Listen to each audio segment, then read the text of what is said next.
You're watching iRacing on the Ghostfire Media Network.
Ladies and gentlemen, welcome to the IVRL Buttkicker Cup Series at the beautiful Nashville Superspeedway, located 30 miles southeast of Nashville, here in beautiful Gladeville, Tennessee. I am Nick Adams, joined by my co-host, the great nature boy, Randy Pepper. Woo!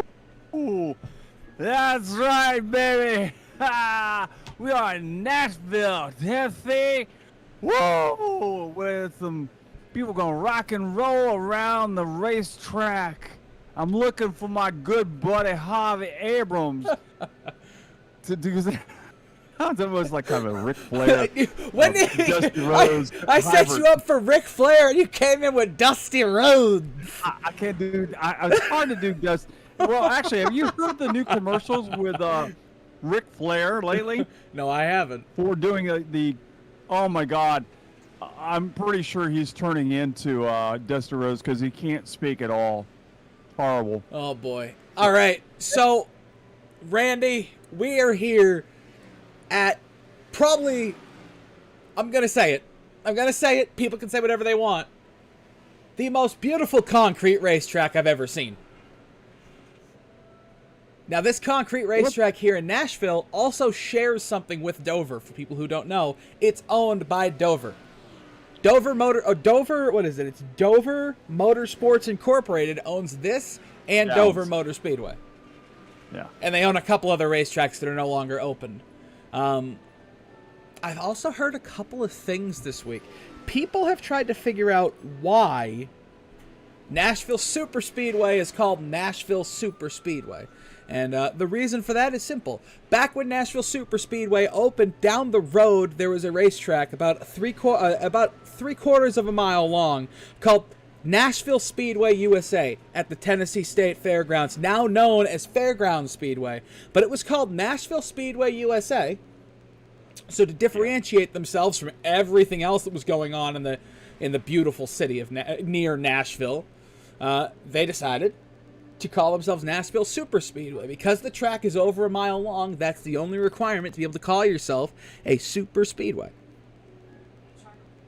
Interesting fact.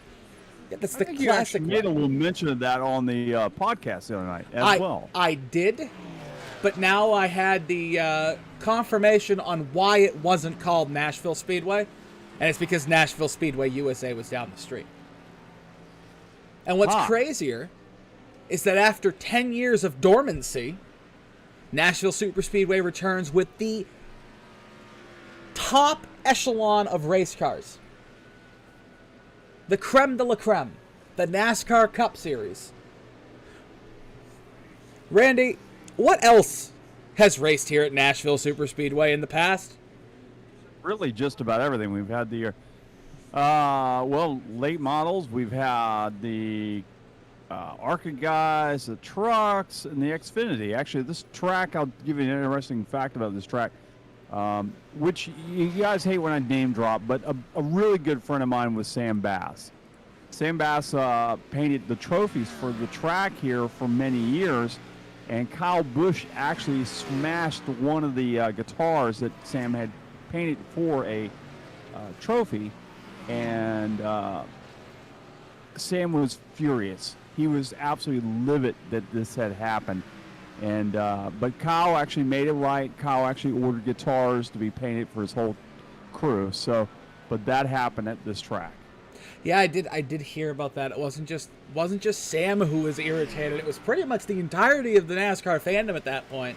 That was like the peak of Kyle Busch's hatred by fans, and that really didn't help. that didn't help at all. Hey, I'm a guitar player, and you know, you destroy a Gibson guitar, no matter how you do it, you're going to make me mad. So. Hey, I don't like guitars all that much, but you destroy a Gibson guitar, I might be a little angry at you too.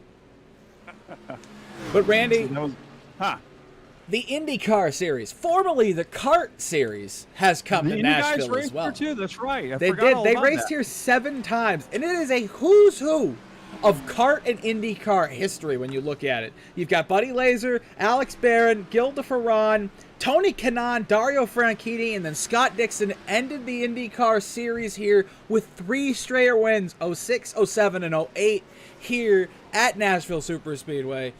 And man, oh man, that really is like, that's the beginning of a Mount Rushmore of IndyCar. When you say Dario Franchitti, Tony Kanaan, and Scott Dixon in the same sentence, all you have to do is add one more driver, and you've got your Mount Rushmore.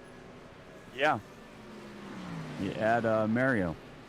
It's unbelievable. And Xfinity Series. The Xfinity Series ran here a bunch. Carl Edwards won here 5 times. Kevin Harvick won here twice. Brad Keselowski won here twice. Reed Sorensen won here. Clint Boyer won here. Greg Biffle, Scott Riggs. It's unbelievable. And then when you look at the trucks are even better. You've got Kyle Busch dominating with his 2 wins. Johnny Benson won twice. Austin Dillon won the last race here.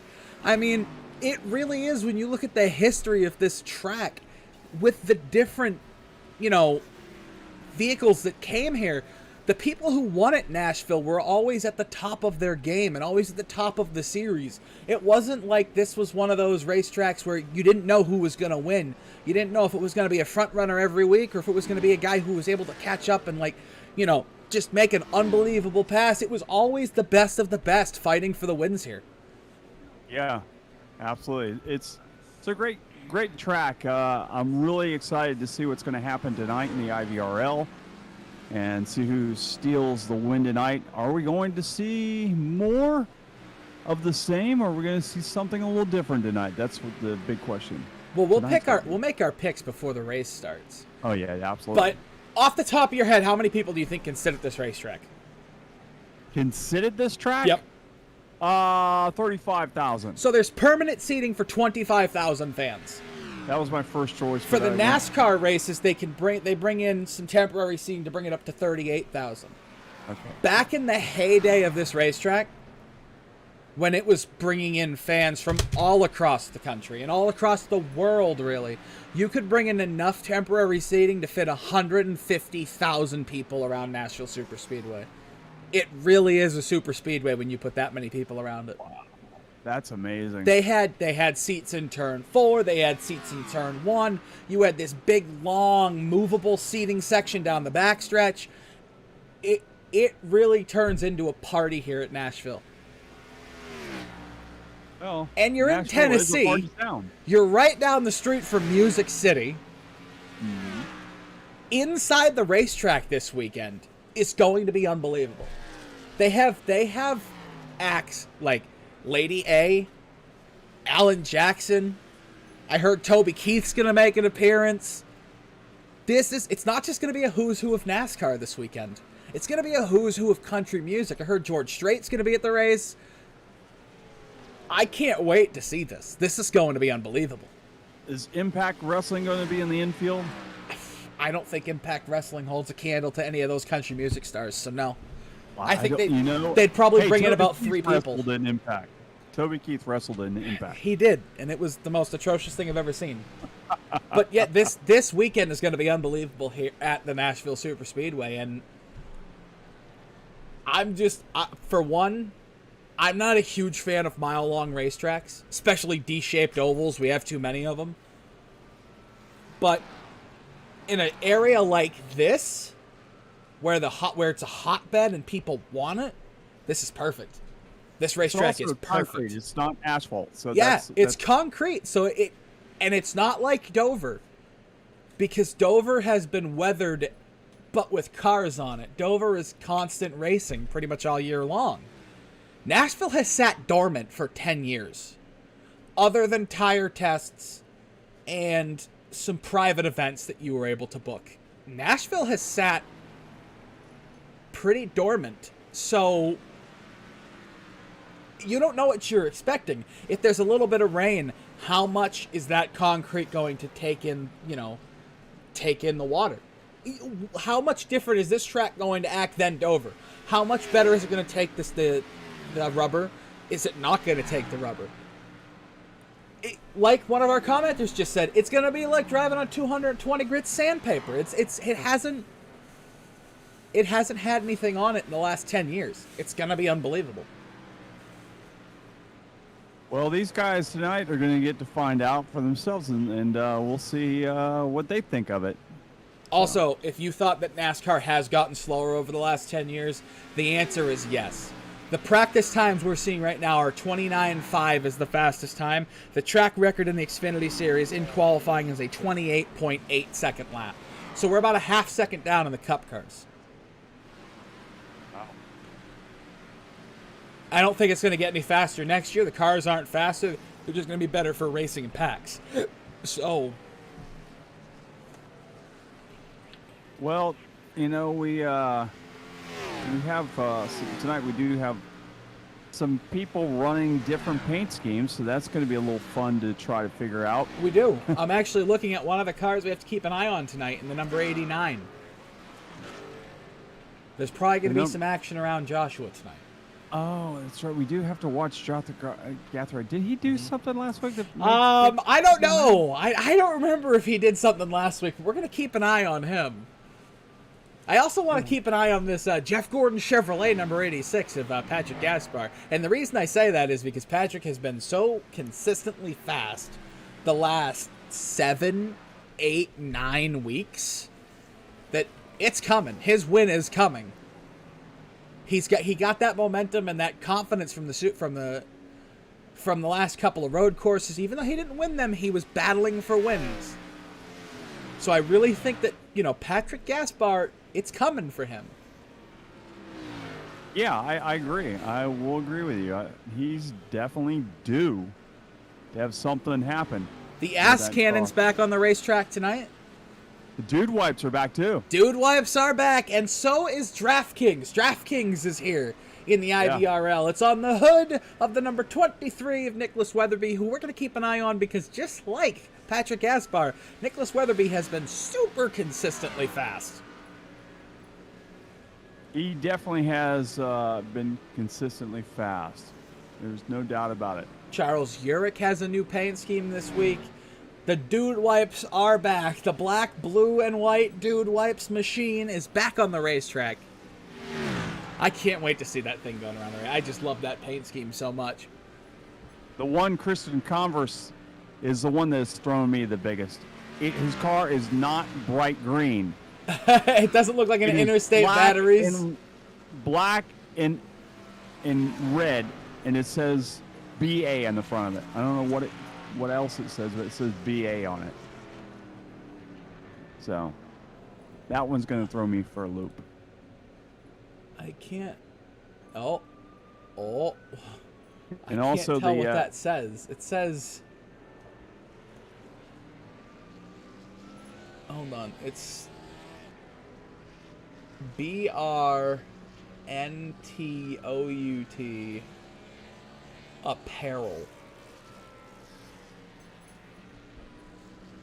Okay. I feel like whoever created that company spelled the name wrong and just went with it.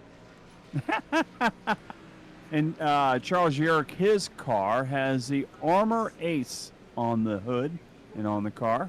So that's a new one. Yeah, he's still got that Fallout 76 theme around it, though. And we have the number 11 sponsored by Xfinity this week and Ryan Cliver. So that one's the one to keep an eye on. Michael Payne also has a new look Fox scheme to keep an eye on. Ira Kohlhaas back to the original Pepsi machine. Yep. I love that scheme. It just brings back so many good memories. Yeah, I like that car, and it was nice to talk to Ira the other night. It in the was. podcast. I don't see Brandon Massey in here yet. That doesn't mean he won't be here. I just don't see him yet. Yeah. But so far, only 17 drivers entered for tonight's race here at Nashville. Which Yeah, that's a low turnout. That's It kind of is. surprising. It is. Maybe it's the concrete. Maybe it's pushing a few people away. Or maybe it's the fact that it's a brand new racetrack. Maybe people haven't gotten a lot of time on it. You know who I don't Maybe see? people didn't want to buy it. I don't see Cody McKinney. No, I don't see him. I So see Joey, but no Cody. Yeah, I was going to say, I see Joey, but I don't see a Cody. That's kind of surprising. So we'll keep an eye on that.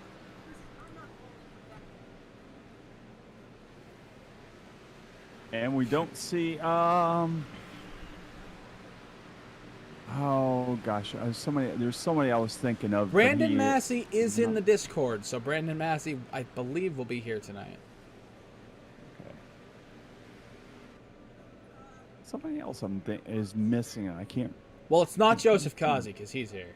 Yeah, I see he's there, and he's not Alright. fastest right now, but He's not the fastest yet, but that doesn't mean a damn thing, as we know. it means nothing. Nope. That means absolutely nothing. No. Let's keep an eye on who's going to be the first one to start their lap. It looks like it's going to be Harvey Abrams. Yeah, we're going to keep an eye on Harvey Abrams, the Dude Wipes machine, as he comes up on the backstretch to begin. I mean, what I can say is the first qualifying of a NASCAR Cup Series car on Nashville Superspeedway. We really are a league of firsts here in the IVRL because we're always here before everybody else. So we kind of, we really 'cause set tomorrow the... night. Yeah. Tomorrow night's the iRacing Cup guys. Yep. They'll race tomorrow. So, and they set the bar for the Cup Series guys on Sunday. So we really set the bar for people. Yeah. That's kind of cool. Yeah. Absolutely. So we'll keep an eye on Harvey Abrams here as he heads off into four. Brandon Massey has made his way in. I am glad to hear that. I would have hated for me him to too. not make it. And let's see what happens here. The 79 Harvey Abrams is going to cross the line, set his first lap, 29.72. That's not bad. That's a good lap. That's a competitive lap there as he hands it off. And as I say that, Thomas Carino Jr. crosses the line with a 29.58. Juan Mauro Garza, he's going to put it up there with a 30.04. Can Harvey Abrams make his lap a little bit better out of 4? Here he comes across the line. Harvey Abrams, will he improve? No. A 30.08, so no, he won't. Will Thomas Carino improve out of 4? He won't. I could tell just by the speed he had coming out of the corner he wouldn't. Tom Schuett improves to a 29.7. Nicholas Weatherby into 3 and 4 for his final time. Michael Payne exiting 3 and 4. Will he improve? Let's see. Charles Urick jumps to 2nd. Greg Holt jumps to 3rd. Nicholas Weatherby is going to jump to 2nd. Oh, I'm sorry, it's Will Cannon. Nicholas Weatherby stays put in 7th. Will Cannon jumps to 2nd with a 29.6. Charles Urick, we're going to watch him going down the backstretch off into 3 and 4 here for his 2nd and final qualifying lap. Will he improve out of turn 4? Christian Converse jumps 2nd quickest. Charles Urick to the line. He will not improve, and Greg Holt across the line. He will not improve either. Christian Converse now down the backstretch into turns 3 and 4 for his final time tonight in the qualifying session. Improve his time if he does come out better. Yeah, he improves It looks like his first time. lap. Oh, he's in the wall. Oh, in the wall out of 4, so he will not improve his time. We're going to look now at Patrick Gaspar. Will Patrick Gaspar improve on his first lap of a 29.7? We know he has more speed in the car than that. On the exit of 2, he got really a little sideways there, a little squirrely. But down the backstretch into 3 and 4, here he comes out of 4 to the line. Will Patrick Gaspar improve, put himself in a better position across the line? Patrick Gaspar jumps 2nd fastest, 29.59.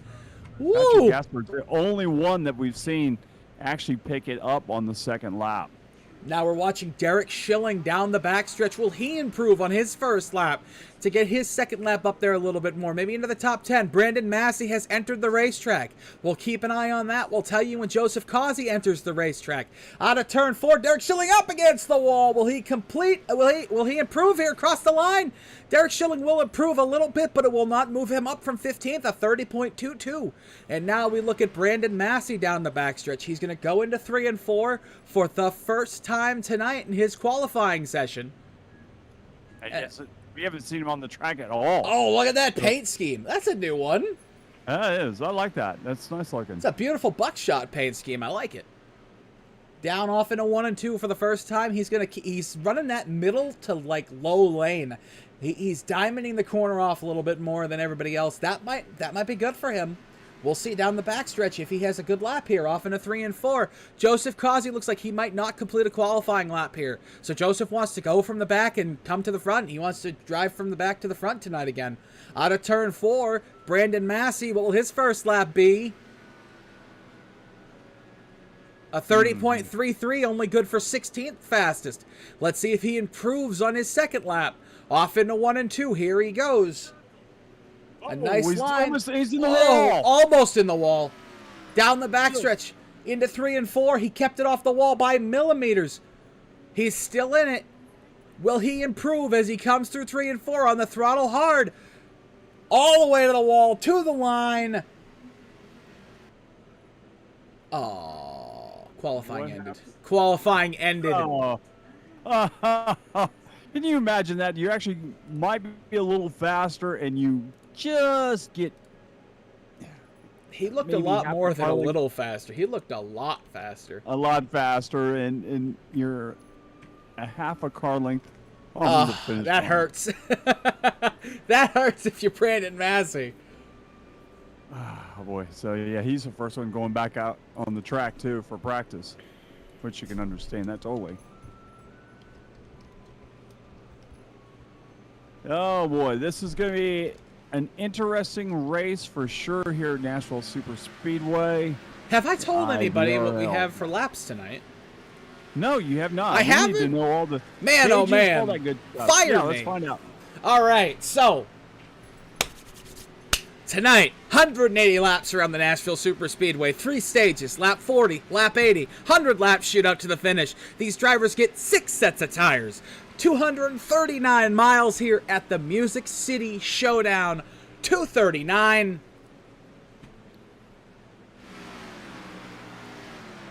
Very, very exciting stuff going to happen here tonight. I believe this is going to go by pretty fast. I have a feeling this is actually going to be a pretty clean race. I just have a weird feeling we're not going to see a lot of cautions tonight. The track is a wide track. There's lots of room to move around. So I think we're going to have a good race tonight. Normally, I don't agree with you on a lot of things. Actually, that's a lie. I agree with you on most things. Yeah, I can't disagree. I think this is going to be a very clean race for these guys. At 239 miles, they're all smart enough to realize that this is a really long race. 180 laps is a long time around a D-shaped oval. So, oh yeah, look at that. Brandon Massey has a 29.7 on his 3rd or 4th lap on the racetrack there. Fastest car in warm-ups, right? He'll be fine throughout the night. Yeah, I have no qualms that he's going to be up there in the top 5 fighting for a top 5 tonight. And Joseph Causey will quickly make their way through the field. As long as they don't get involved in any incidents along the way. Yeah. Yeah, as long as they don't get near Joshua Gathright. No. This guy, Gathright is never awful. going to... Gathright's never going to live this down. You realize that, right? Well, I mean, not with you in the booth. Or you. Okay, yeah. Don't blame it all on me. I'm probably going to mention it next time he's in the top 3. You know, the thing is, I don't think if there is any payback to be had... This is not the track. This is not the track. It's not going to happen here. They're going to wait for Martinsville, Bristol, or something like some smaller track. Yeah. Nashville is a self-cleaning racetrack. Normally, if you spin someone out, you clean yourself out as well. no one wants to clean themselves out this early on. This is an important race for everybody. You're 9 races from the chase beginning. These guys in the bubble need to get going. Yeah. Absolutely. You got to think about that. You want to be in the chase or you don't want to be in the chase, and you got to pick up the pace and make some moves. Yeah, there's guys sitting on the outside looking in that either need a win or they need to be really consistent. And one of the guys that's on the outside looking in who hasn't gotten a win yet this season. Hold on, I lost the points. I had the points and I lost them. One of those guys who needs a win, who hasn't had one yet, is Joshua Gathright, or he just needs to be more consistent than the guys in front of him. He's got Derek Schilling, Joey McKinney, Tom Schuett right in front of him. He's only got 7 points to gain on Derek Schilling. That's one of those ones that he really needs to push to get into the top 16. Christian Converse, I know he has other engagements here, but he needs to get a win here, and that will lock him into the playoffs. Otherwise, he's going to be on that bubble sooner rather than later. Harvey Abrams, he's only got 90. He's only got 95 points. Harvey Abrams does. Cody McKinney, this is going to be a big hit for him missing tonight. He's going to have to start battling harder now. He's going to be closer to the bubble. He's only got 100 points coming into tonight. We only have 5 drivers who are locked into the playoffs, and Joseph Causey, Greg Holt, Brandon Massey, Will Cannon, and Adam Wood. You can lock Patrick Gaspar in, you can lock Nicholas Weatherby in on points, but everybody else at this point still has to battle their way in. Yeah. And, Adam Wood is not here, and, it won't hurt him at all because he is already in the chase, so maybe cause him a position maybe on the track and the starting of the chase, something like that. But that's about it. Adam is out, and he is in North Carolina with his wife, I believe, now. He is, yes. So we are going to go ahead and show you the official grid here for the Music City Showdown 239, powered by Buttkicker here on the Ghostfire Media Network. On pole for, I want to say, the 3rd time this season. I got to do a better job of keeping track of that. Thomas Carino Jr. Patrick Gaspar starts 2nd. In 3rd, Christian Converse. In 4th, Will Cannon. 5th, Charles Urich. 6th, Greg Holt. 7th, Harvey Abrams. 8th, Tom Schuett. 9th, Joshua Gathright. And 10th, Nicholas Weatherby. Starting 11th, it's going to be Michael Payne in the 15. Then the 29, Ira Kohlhaas in the Pepsi car. Followed by the 32 of Juan Mauro Garza. And Ryan Cliver starts 14th. 15th, it's going to be Derek Schilling in the 87. And 16th, Brandon Massey in the Mountain Dew Buckshot car. Starting on the last row of the field tonight, it's Joey McKinney in the 18 and Joseph Causey, the man that's won everything there is to win, will start dead last tonight, starting 18th. Everything except the championship. Everything except the championship. That is still yet to be determined here.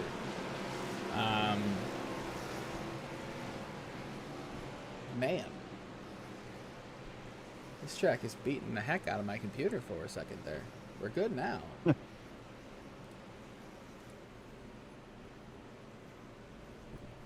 we're good now. Or maybe we're not. Pace car has pulled off the track. Here the field goes to the start for the first time tonight here at Nashville Superspeedway. Green flag is out, and here they go for the first time. It is Thomas Carino Jr. with the outside of Patrick Gaspar, who's got a great run on the outside. He'll run up there, but there's nothing there as the 7 car will pull away as they pull off for turn number 2, and Patrick Gaspar is falling back already as the 90 car, Christian Converse, has pulled down to the inside of him. So we're seeing early things at the outside line may not be the place to be, as Thomas Carino Jr. will lead for the first time here at Nashville Superspeedway. Off into turn 1. We have battles throughout the field. Right now we have a battle for 4th. We have Charles Urich on the inside. Oh, we have a caution. A caution is out on the racetrack. So we'll figure out what happened there as Nick Adams will look and find out what happened here at Nashville.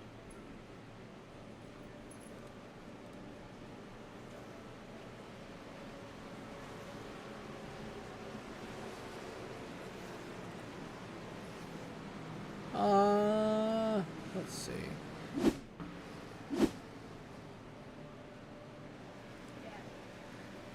Here we go. I believe it was Ryan Cliver and Derek Schilling. We'll take a look. Yep, Ryan Cliver and Derek Schilling came together off into turn one. Cliver didn't know. It didn't seem like Cliver knew Schilling was to the inside. It's just one of those moments that happens in NASCAR. He didn't know he was to the inside. He came down, and that was the end of it off into turn one. Both drivers who need some good points nights here going into this second half of the season. This last part of the season before the playoffs, definitely having a rough moment here. And it looked like the Joshua Gathright car may have went down pit road. Not sure what happened there with his car, but it looked like to me. Let me double sure that I didn't see that wrong.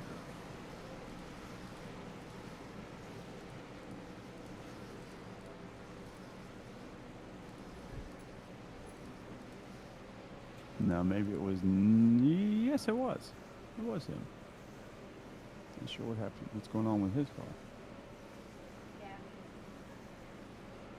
Yeah. So, after really at 1-2 laps now, we've gone around the Nashville Superspeedway for the first time in many, many years. Cars are on the track out here, and so far, it's looked like the inside groove may be the place to go.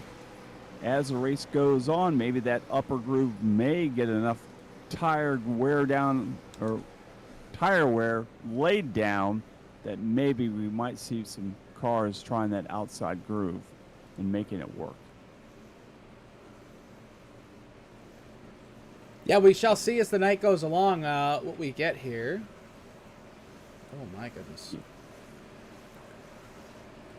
Oof, boy, oh boy. Okay, one sec. Okay, I'm getting annoyed. Nick Adams has got some snafus going on with some of the stuff. Don't forget, the Ghost Fire Media will be on the air tomorrow night for the AOLL Sportsman Division. Trucks will be in action tomorrow night, so tune into that just about 7 o'clock tomorrow night. Larry Patrick and Carl, Hot Carl, as we call him, Henderson, will be on the air to bring you all the action tomorrow. I figured out what was going on here. I didn't turn off all the other stuff that I normally use when I'm not streaming. There we go. That'll stop those problems from happening anymore. All right. Yeah, you can't do that. You got to turn that stuff off. You know, I turned my laptop off, everything that I normally run while I teach guitar, and I have to turn that all off because if not, I get stuff going on as well. All right, we're going back to green flag. The pace car is off. And here we go as Carino jumps on the gas really quick there. He's 1, 2, 3 car lengths out in front of Christian Converse. Converse now has a little challenge for second place as Patrick Gasper dives to the bottom of the track to get around him. They're side by side for second. Gasper down low, Converse up high. They're down the back straightaway for second. This is a great battle here as they go down into the turn. Gaspar is not willing to go away, and Converse cannot hang on to it. It's showing once again that outside groove is not gripping at all. I think the outside groove here at Nashville is going to be kind of like what you see at other concrete racetracks or at other mild, long, D-shaped ovals where you slide up a little bit. You want to run the middle to high lane to save your tires, but all your passes are going to come where the yellow line would be up against the bottom of the racetrack. And man, oh man, we have battles throughout the entire field, Randy Pepper. Yes, we do. We have, those are where the battles are, because right now up front, it's Thomas Carino Jr. just jumping out and leading the field. So the top 5 really are single file, actually 6 and then it's back to 7th, 8th, 9th, and 10th, where the battles are actually happening. Greg Holt's back there battling. Oh, we almost were 3 wide out of 2. Man, oh man, down the backstretch. Greg Holt, Nicholas Weatherby, Tom Schuett, Juan Mauro Garza, Michael Payne, they're all battling hard. These cars are so aerodynamic required. The requirements to be side by side in these cars, you can't do it. These cars don't like being side by side. I forgot English there for a minute, folks. I apologize. Oh, Weatherby! Weatherby almost got into Schuett. Oh, that was almost an incident. He was back there. Weatherby was just kind of watching to see what was going to happen between him and Greg Holt, and Weatherby just stuck his nose in there, and luckily it didn't cause anything. But I'm not. We got a battle for the lead. It's coming. Gaspar has got him. Yeah, that battle for the lead is coming. Patrick Gaspar is faster. Speaking of Patrick Gaspar, me and Randy Pepper are just going to stay silent for a lap. We're going to let you hear all the bumps, all the contusions this racetrack has as you go around the track.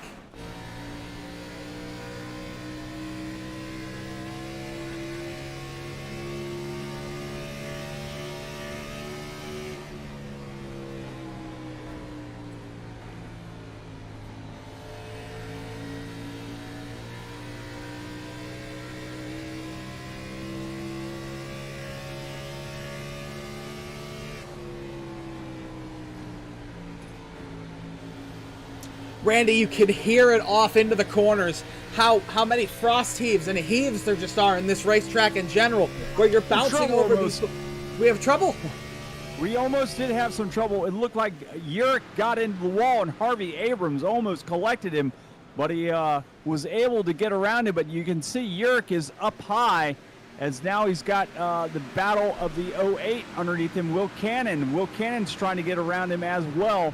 But Yurik definitely did touch that outside wall, so he might have a little damage to the right side of that car. Yeah, Charles Yurik was using all the side force these cars create off the down the backstretch into 3 and 4, all the way up against the quarter panel of Will Cannon, off into 3 and 4. But Randy, as I was saying before, we almost had trouble. There is so many bumps, so many heaves going off into these corners that these cars are having a problem settling, and you can just hear it. The guys want to get on the throttle sooner, but they can't, as we have a battle for the lead. Patrick Gaspar to the inside, off into 3 and 4. Gaspar side by side with Carino down front stretch, and Patrick Gaspar will take. Oh, no, he won't. Carino's going to power back to the outside. Gaspar trying to work that inside groove, and he's got a trunk full of Converse right behind him as well. Side by side for the lead. Carino up high, past Patrick Gaspar down low. They're still side by side as they go down into turn number 3. And this time, Patrick Gaspar, well, just as I said, that Gaspar might have cleared him, but not quite yet. Carino is not going away. Carino may lead this lap as well as they come around, as Gaspar had the upper advantage when they went into turn number 3. Thomas Carino is the only person so far in this field that I have seen make that outside lane work. He has been able to use all of that side draft, all that side force off into these corners and push the 86 into mistakes. Get that car loose and get on that quarter panel on the exit and pull him back. Will he do it this time down the front stretch? Thomas Carino will lead another lap here. Man, oh man, this has got to be so frustrating to Patrick Gaspar. He knows he's got a faster car. He's got Christian Converse behind him, but he can't complete the pass. That side draft is so powerful in these cars. Does he really have the faster car? It seems like he does. It seems like he does, but I'm not so sure that Carino doesn't have the faster car, because he's running that outside groove with this time now. There it is. Gets around him. But let's see if we see an inside-outside move done by that 7, and maybe he will. He's looking down low. I don't think he was close enough. Yeah, he's just gonna follow in the tracks, and they'll run that conga line around for the top 4 as they go down the back straightaway, as Patrick Gaspar leads for the first time tonight here at Nashville Superspeedway. This is one of those weird kind of in-between racetracks where the way the package is on these Cup Series cars, the draft is so important. Charles Yurik to 3rd place. Big move through 3 and 4. teammate go to first or the second after He's going to that. get him into 1 and 2. Charles Urick from 4th to 2nd in half a track. There he goes to 2nd now. Oh, to the inside, though. Here comes Christian Converse, quarter panel there. Converse is going to be challenged by Carino, though. Carino tried to challenge Converse, and he couldn't get him. My point that I was trying to make before these guys made it so entertaining. Ooh, Oh, out of 4, Converse in the wall. He's going to have Carino all over him now. Carino to the outside, and Thomas Carino's going to try to make that work against Christian Converse. Don't come down too much more, though. We'll have some problems out of 2 there. Holy smoly, Randy Pepper, they're going for it here early on. Jumping crawdads they are. Holy jumping. Jumping Smollies, Batman. Anyhow, the point I was trying, side by side out of 4 again. I can't make the point. They're not allowing me to make the point. They're actually proving my point with what they're doing with the side draft. But Greg Holt drives it off in there. Oh my goodness, in the turn, now Will Cannon's coming for the 7. Thomas Carino has dropped like a rock from 1st to 4th to 5th now, and possibly to 6th with Will Cannon. And oh mama. Tires running an outside groove for as long as he did. I think he chewed them tires up. Holy jumping, Randy. This is going to be fun. This is actually a lot better racing than I thought we were going to see. I thought we might, when it first started, I thought we were going to see like a giant conga line the whole race. But so far, they have proved me wrong. It may not be up front, but there's a lot of good racing throughout the field tonight. So, Randy, where did Joseph Causey start the race? He started dead last. Oh, you know where he is now? In 21 Yeah. laps. Oh, spinner! Tom Schuett! Tom Schuett's around it in the infield, and he's going to keep it straight. It was right in front of Joseph Causey. I was just about to comment on Joseph Causey. And man, oh man, right in front of him, Tom Schuett. Schuett better stay up. Here comes Cathright working the inside of him. He better stay to the outside. Gathered up. Yeah. Side by side off into 3 and 4, and Gathwright's not going to be cleared. He's going to try to squeeze him up there. Schuett had to get out of the throttle, and that'll put Schuett on the outside of Juan Mauro Garza for 15th now. But as... You want to try it again there? I can't make points tonight. I figured that out. I tried to make the point about the draft. I tried to make the point about Joseph Causey, and Brandon Massey's right there too. So Brandon Massey started 16th. Joseph Causey started 18th. Joseph Causey's in 7th. Brandon Massey's in 8th. Actually, Massey is in 9th. Oh, no, he's in 8th. Really? He made a pass on Harvey Abrams. He did. That's and right. Nicholas Weatherby. So he's up to 8th. That's right. These two are doing exactly what I thought they were going to do. Drive through the field. Oh, yeah, we knew that. It's a matter of time. Because we knew they were both going to be the class of the field eventually. And I don't know if I'd say they're the class of the field. They're definitely up in the top 10. I don't know how much further they can go up. Somebody went down the grass, sir. I'm not sure. I think Michael Payne and Harvey Abrams. Wow. Harvey Abrams might have got into it with somebody. We'll look at this now. Harvey Abrams. What happened with Harvey out of 4? Harvey pounded the wall. Harvey has some serious right front damage. Was all the way down on the grass. And now we'll take a look what happened to Michael Payne here. Michael Payne did the same exact thing in in stereo. And then Michael Payne took the battle to Harvey Abrams on the outside off into 1.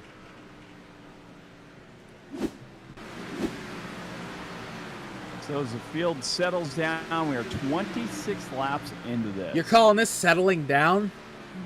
We are settling down. I would say we're settling down a little bit. I don't know about settling down. I think we're just starting to heat things up here. I think guys are starting to get the track a little bit more, starting to understand where they can and where they can't push.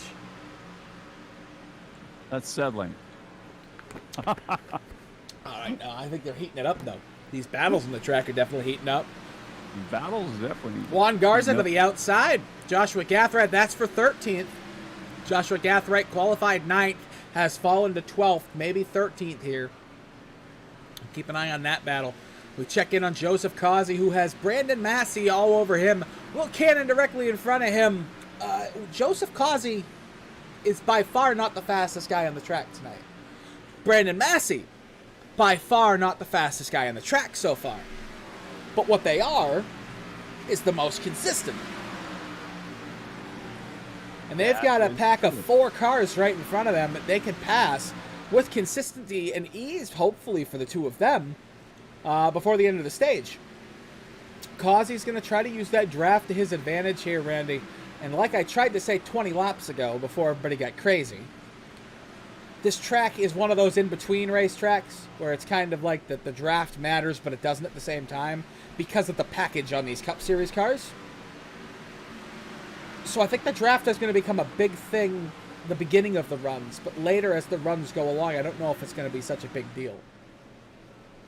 Did you see that pass? I that did. Brandon Massey just went around causing on the That outside? was a power move, my friend. Something else there. So our Mountain Dew driver, Buckshot. Does he have any Mountain Dew on that car? I don't even see I was if he wondering does. if he. I'm just giving him the credit because I know the sponsor would like the credit. Because we do know they do have a real sponsorship from Mountain Dew and Pepsi. I see the Mountain Dew. Pretty It's just cool. like the Chase Elliott cars. The Mountain Dew's on the quarter panel right under the number. Aha. Causey is not letting him get away. No, he's They're not. Side by side for that one. But Causey better watch out because we saw Carino do this, work on that outside groove, and it chewed his tires up like crazy. Christian Converse has passed Charles Urick and moved into second.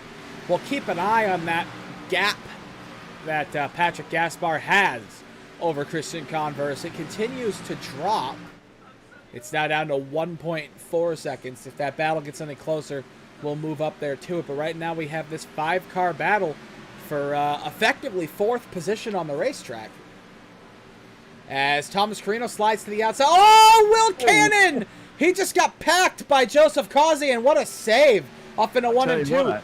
That was a Yeah. heck of a save. I mean, that was just checkup. There's nothing Joseph could do, but that could have been really bad. He definitely gave him the tip on that one for sure. I don't know if he gave him the whole car. Well, maybe tire deep, but not 2 tires deep. But, Oh boy. so they're side by side. Will Cannon working on that outside groove.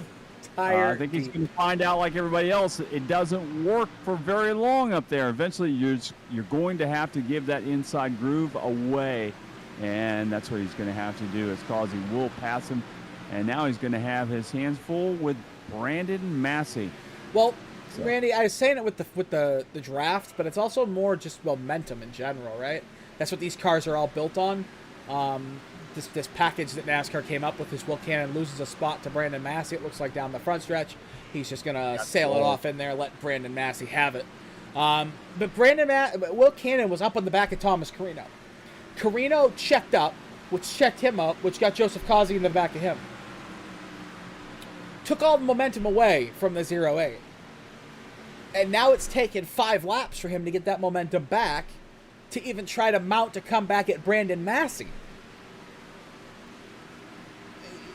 It's the one thing I hope they fix with the next-gen cars is just the required amount of momentum you have. And that it's not all about just your skill around the track. It's all about how many laps in a row you can drive the car the right way. Yeah, hopefully that does get corrected, but you never know. I don't really know if that's going to be corrected right off the bat or not. I think it's going to take a couple years. Carino's catching back up to Greg Holt. He is. He looked to the inside off into 3 and 4, but he thought better of it. This seems like the guys are taking like a wide apex arc here, and then they touch the apex and they widen out the corner really quick to the back towards the wall. So it's it looks a lot like every other D-shaped oval, except it's not 1.5 miles, it's only a mile. Looking at the track, it seems like it's a bigger track. It does really seem like it should feels be like bigger.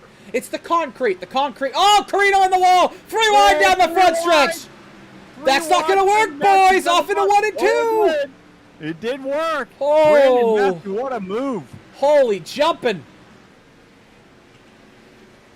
Oh, my.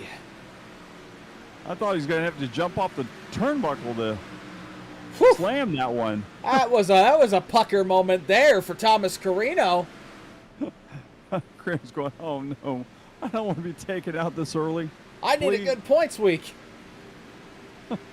Holy jumping. Quasi is pulled away from Brandon Massey now. He separated himself by at least 7 car lengths, so that hurt Massey quite a bit.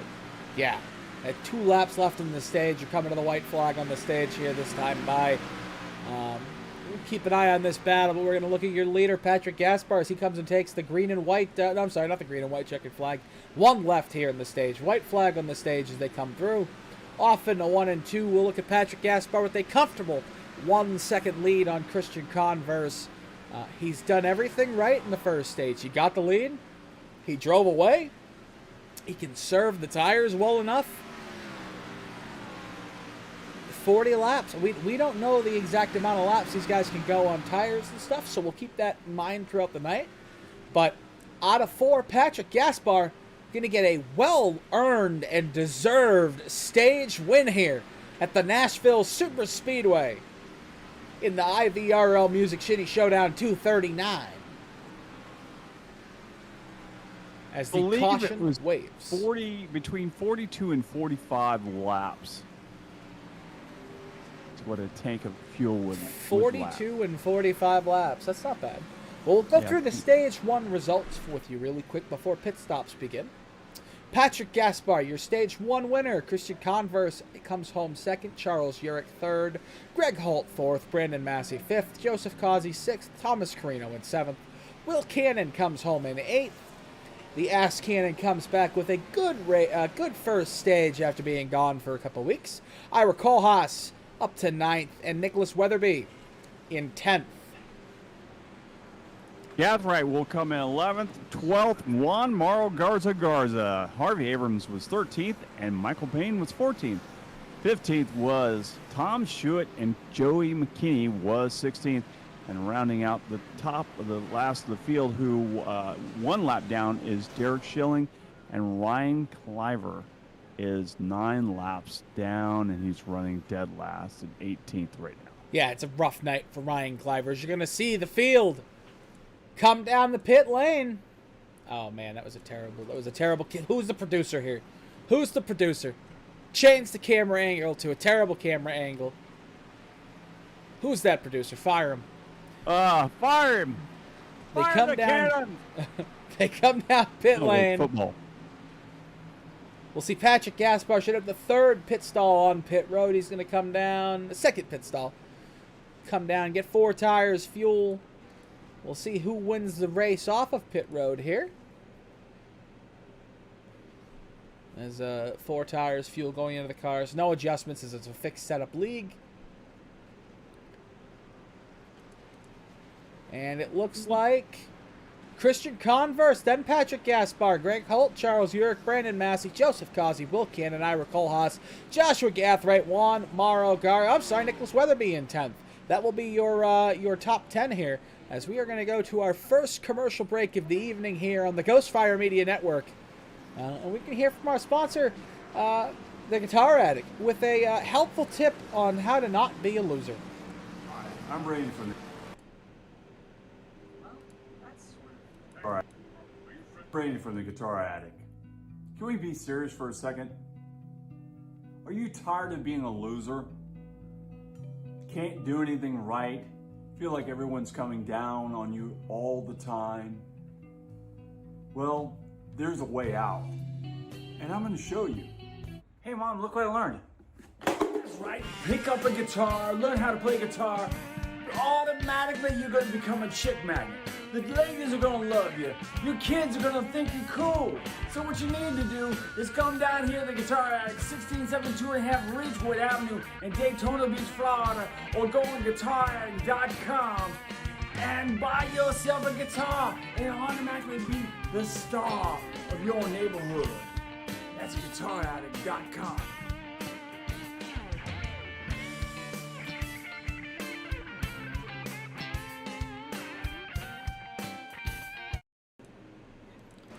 ladies and gentlemen, welcome back to the IVRL Buttkicker Cup Series here at the Nashville Superspeedway for the IVRL Music City Showdown 239, powered by Buttkicker. A quick fun fact about the Nashville Superspeedway: the fastest qualifying lap ever at this racetrack was powered by Scott Dixon in the G-Force Toyota in the IndyCar Series way back on July 19th of 2003. 23.271 seconds, an average speed of 206.211 miles an hour. That is flying. That's absolutely incredible speed. I had to step away there for a second. We have severe thunderstorms and boomers going all around the Ormond Beach area right now, so if I get knocked out, that's why. 10-4, Mr. Pepper. Well, Randy, while we stack the field back up and get ready for the race to go back, oh man, I can't think English today. While we stack the field back up and get ready to go back green flag racing here at the Nashville Superspeedway, do you think, what is the largest concrete-only oval racetrack in North America? Concrete only. Michigan used to be concrete. Great question there. I do not know. I can't. Well, I can tell you it's not the Nashville. Indianapolis? It's not the Nashville Superspeedway because they're only a mile long, but they are the 5th longest concrete-only racetrack, and I'll tell you the first later in the broadcast. Yep, here we go. Right like that is Christian Conference jumping out to a 2-car length lead over Greg Holt, who Greg Holt got a great hole shot on the inside over Patrick Gaspar. Gaspar, who won the last stage, will have to settle into the 3rd position, and he's got a trunk full of that number 76 of Charles Yerk working on him. And then we got a great battle back there with Ira Kohlhaas and Will Cannon. A lot of good. Whoa! Greg Holt is sideways. Oh, Greg Holt's in the wall! Oh, that's going to be a big one! Oh, my goodness. How did they all miss him? No caution. Wow. How did they all miss him? It's just that good. I mean, you got the... And the caution waves. Oh, my goodness.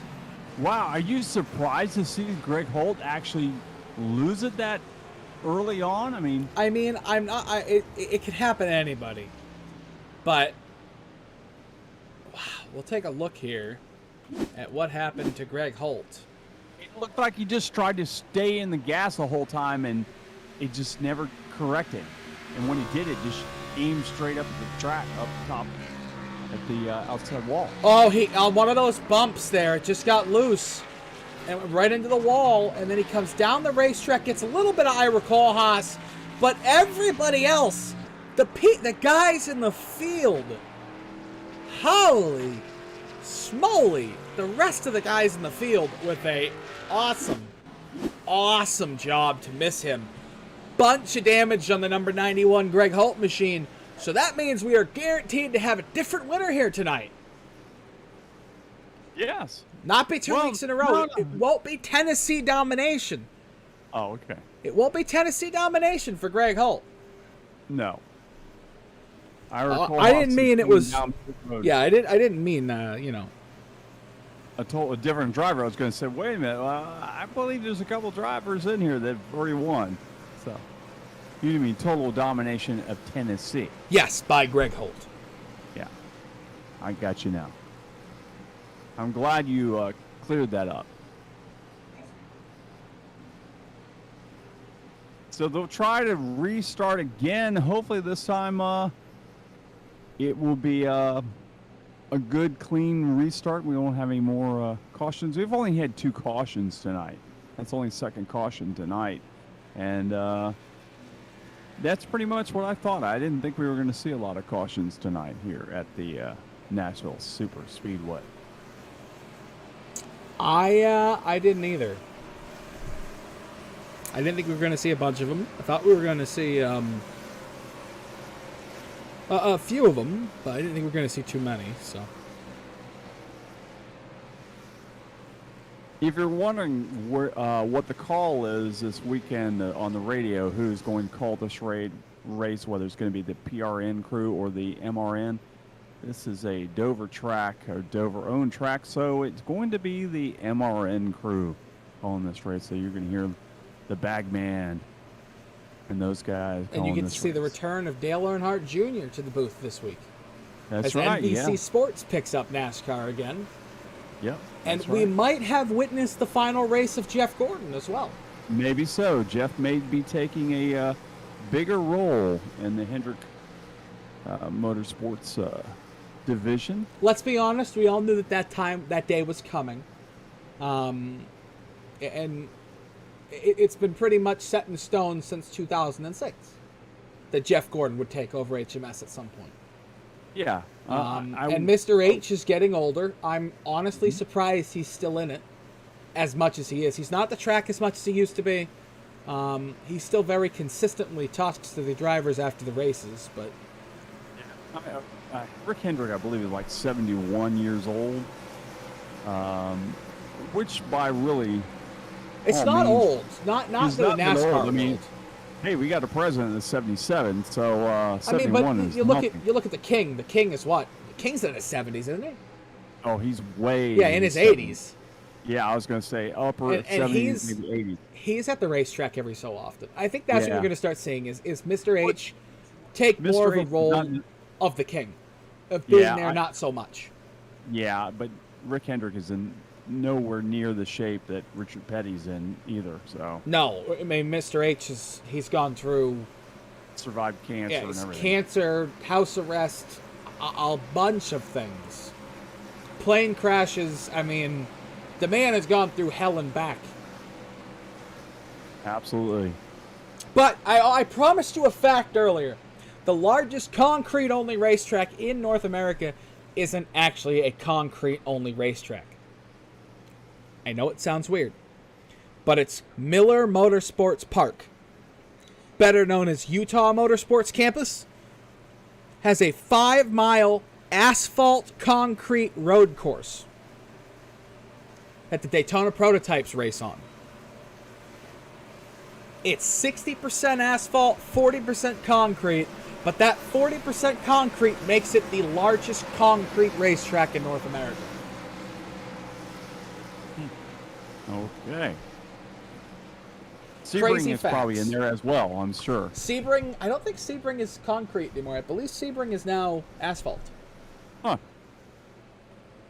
All right, we're going to go back to green flag racing as the field is lined up 2 by 2. And the pace car will pull off this time. Here we go. And wow, look, Christian Converse just got on the gas, like jumped out like crazy. I'm not so sure that wasn't a jump in the gun a little bit there. I think Christian was the leader. He was, but he jumped it right there. I've never seen anybody jump it that quick. I think the rule in the IVRL is the same as most other official leagues. After the first start of the race, it's all on the leader as soon as the pace car pulls off. Wow, that was very quick. Oh, Charles Urich. They're 3 wide for 5th. They are. Look at that. Where did Will Cannon come from? It was like he shot out of a cannon. Brandon Massey down on the bottom. I'm not so sure that's going to work down there. I didn't even mean to make that pun. It just happened. But you did. I know. It's like, okay. It's okay. So that's some of the best racing right there. We've got a battle for the lead, a battle for 3rd, a battle for 5th. Will Cannon's going to go from top to bottom. Try to use the Charles Urich's draft into the Juan Mauro Garza. Look at Garza! Oh my! We're going to be 3 wide out of 2! Holy schmoly, Randy! Garza's finding out that top groove. It's not going to work. Woohoo! Right down into Weatherby, and Weatherby was lucky enough to get on the brakes and not get into the back of that 32. Wow. We had a Great move head for the move. lead, but it didn't last. Oh my, oh my, oh my. Oh, spinner! Charles Yerrick's around! And no caution because no, there it is. Yeah, There back is up a- across the racetrack. Charles Yerrick is around. No damage to the race car. Oh, whew. That could have been big. He has also been elected the head greenskeeper here at the track. He has. Charles Yerrick will now be retiring from the sport of racing and mowing the grass at the Nashville Motor Speedway. The Nashville Superspeedway and the Dover International Raceway. Yeah. I don't know if I want to do Dover. Dover actually doesn't have a lot of grass. You know which one you don't want to do is New Hampshire, because they own a 7-mile stretch of land that's all grass. Yeah, Charles just got arrow loose on the exit of 2. Thankfully for him, iRacing hasn't put in the splitter getting ripped off the front of the car yet. Because if they did, when he hit the grass there in the bottom, he would have ripped the front end off this car. Yeah, absolutely. Oh, playing a little cat and mouse out there, are you, Kristen Converse? We've got about half the field coming in. If you're, I was thinking this 25 laps left in the stage. If you're about 10th on back, maybe you come in, get some tires, see what you get out of that. But, Randy, Yes. would you like to play a game? Is this a movie Saw or something? Would you like to play a game? Sure, well, let's play a game. I love games. All right. Who has the most wins at Fairgrounds Speedway? Not Nashville Superspeedway, but Nashville Speedway USA down the street. Now that's counting NASCAR, USAC, ASA, and local track races. Who has the most wins Shirley Marlin. at Fairgrounds Speedway? Yes. Incorrect. Is it John Holmes? Two-time track champion Darrell Waltrip Wow. has won 67 races at Fairgrounds Speedway. Darrell Waltrip. I forgot all about that. He's that old enough to run that track. Back into the old The days. first winner ever at Fairgrounds Speedway was Joe Weatherly. Oh, Weatherly. I remember that name.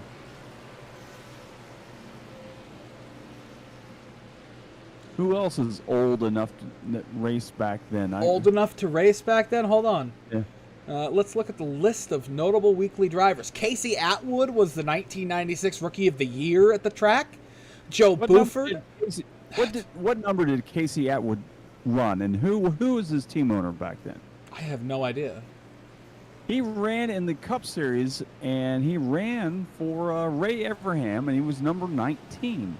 He ran the 19 car before Jeremy Mayfield jumped in that car. Oh, wow. So, Cuckoo Marlin, Stedman Wow. Marlin, and Sterling Marlin all race at Fairgrounds Speedway. Cuckoo Marlin was a 4-time track champion, and Sterling was a 3-time track champion. I knew Sterling had a lot to do with that track, and I know he ran this track as well. Do you know who else was a track champion at Fairgrounds Speedway? A one-time track champion. This one's going to bring back memories. Jimmy Means. Wow. Jimmy Means, that's another one. I actually have a die-cast from Jimmy Means. From 1958 to 1984, the NASCAR Cup Series went down the street to Fairgrounds Speedway. Fairgrounds Speedway, let me tell you where it was located. It's not far from Opryland. It's on the Tennessee State Fairgrounds. It's near Actually, not far downtown from- Nashville, Tennessee. Yeah. It's not far from the old Opryland. To this Amusement day, park. it still holds racing. You have the Music City 200 for ARCA, the All-American 400 for the SLMs. You have the World of Outlaws, the CRAs. Josh Berry has one there. It's a really historic racetrack. Yeah, And it's not far from this racetrack here.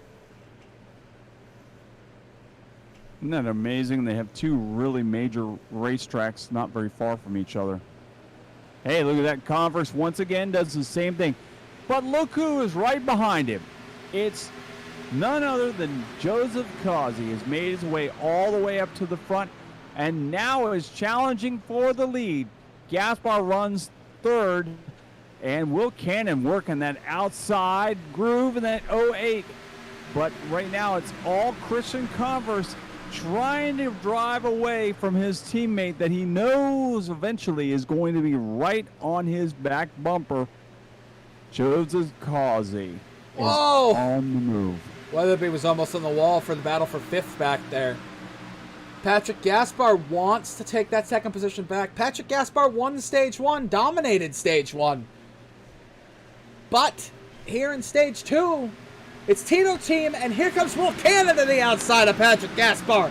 Off into 3 and 4 to the outside. He's going to try to take that position. He'll be side by side. We're going to get that big run. Rubber up there. And he won't get the big run. He's going to use the side draft to stay side by side off into 1 and 2. Still outside groove. Will Cannon is up there trying to lay down the rubber, trying to make that groove work, as it looks like Weatherby is trying to run that groove as well as he works his way around Juan Garza, and he's trying to look underneath Cannon as well. So Weatherby is working. Look at Garza, look underneath him. Man, they are not done racing for that 5th position. No, they are not. You could throw a blanket over the top 8, though, right now, Randy. All the way back to 7th. It's less than a second and a half on the racetrack. Oh, man. Oh, man. The top 7 are right there. Patrick Gaspar into turn 3. Almost turned Causey.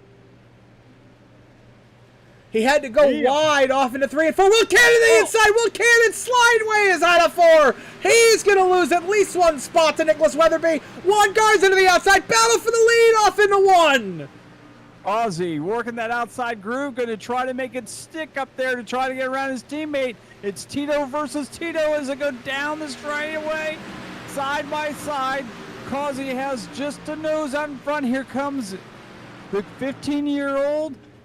Converse working. Oh my goodness! Is it going to work? Is it not? Is he going to be the only one to make it work? Patrick Gaspar takes advantage of it. Gaspar takes advantage. He's going to try to take second off into 1 and 2. They're going to be side by side. He's going to be quarter panel to quarter panel. Millimeters between them. He had to slide out of the throttle. Now Converse is going to lose maybe another position back to 4th. He's going to fall all the way to 4th possibly behind Nicholas Weatherby. Gaspar throws it off into 3 and 4. Keep an eye on that battle for the lead that's coming. But man, oh man, down the front stretch, they're making me have voice cracks, Randy. My gosh. Oh my God! You killed Kenny! You killed Kenny! I can't say the other word because it's a PG broadcast. You know, we have not seen anyone work that outside groove until just now. I mean, we just saw the groove work. Oh, Juan Garza! He's sideways! He saved it! He's keeping it straight out of 4! Boy. Oh my goodness! Holy schmoly out of 4! Juan Garza with a huge save! Weatherby working the outside, trying to get around the Converse car. Converse is working the inside groove. Weatherby is not done working the outside groove. He's watched everybody else do it. Now he's going to try to do it. And whoa, Garza got into Weatherby. Or Gatherite. Gatherite 3. Oh, they're 3 wide back there! Oh my gosh, look at this. This isn't going to work, boys! It's not going to work off into 1! No, I can't believe this is something. Oh, Brandon Massey got out of the throttle. He knew you can't fit a square peg into a round hole. Ooh. And out of 2, they're side by side. 3 wide again. It might be 3 wide per second here in a second. Oh, Because my God. Here comes Thomas Carino Jr. out of nowhere, working around Will Cannon. This is the best racing we've seen all season. By far. I love this racetrack already.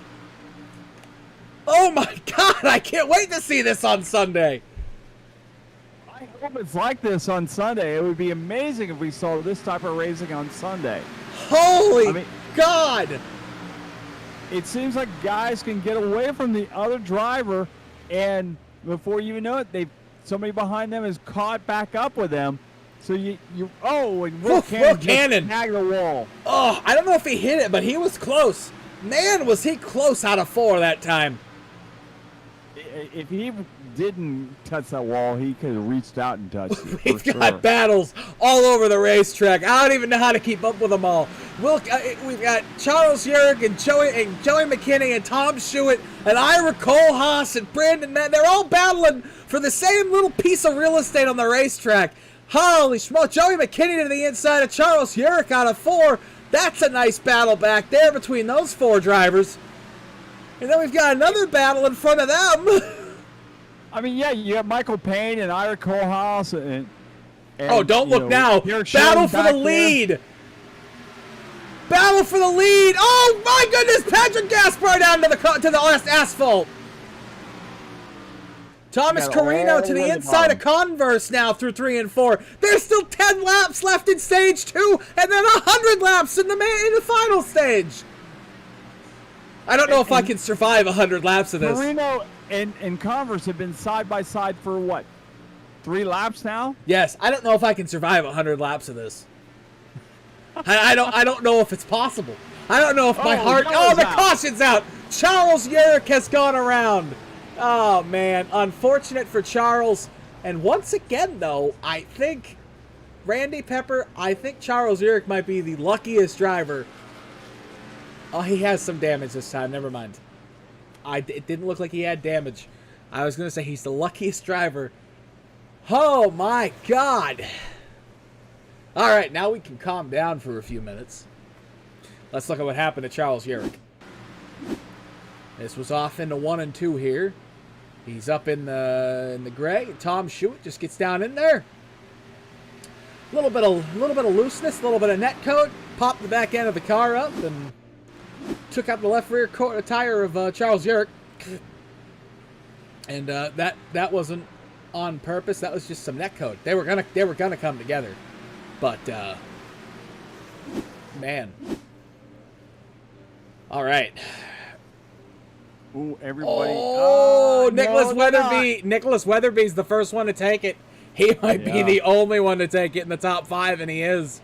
Juan Garza, the only other member of the top 10 to come out and take one of those extra pit stops here. Try not to use all your tires up here in the second stage. So you got 100 laps in the main event, the final stage of the night, coming up just in 7 laps. So you got to make sure. You got to make sure. Maybe they're thinking that they'll take the tires now and get some fuel. Whew. And they're 7 laps from the end of the stage. Maybe they'll be able to start up front and maybe something will happen and they'll be able to secure that spot for a little longer. Who knows? I don't know what the pit strategy is, but you never know. So, all right. So we are here at Nashville Superspeedway. If you just joined us on the Ghostfire Media Network, he is Nick Adams. I am dead. I am Randy Pepper. And this has been a very exciting race, to say the least, so far. Yeah, 30 miles outside of beautiful Music City, USA, Nashville, Tennessee, on a 1 1/3 mile racetrack that has provided, am I wrong to say, the best racing we've seen all season by far? I'm going to say it's definitely been some of the best. I will definitely agree with that. I don't think we've seen any of this like this before. Let me ask you a question. You asked me a trivia question earlier. Okay. I will give you one. Okay, so Tootsie's is one of the most famous places to play in Nashville. How much do you think the people get paid to play at Tootsie's? Take a random number. Let me think. World-class musicians playing at Tootsie's.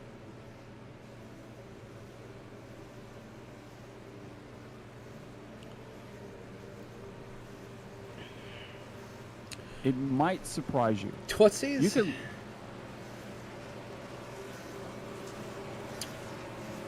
Don't be looking it up on the internet now. I'm not. I'm thinking.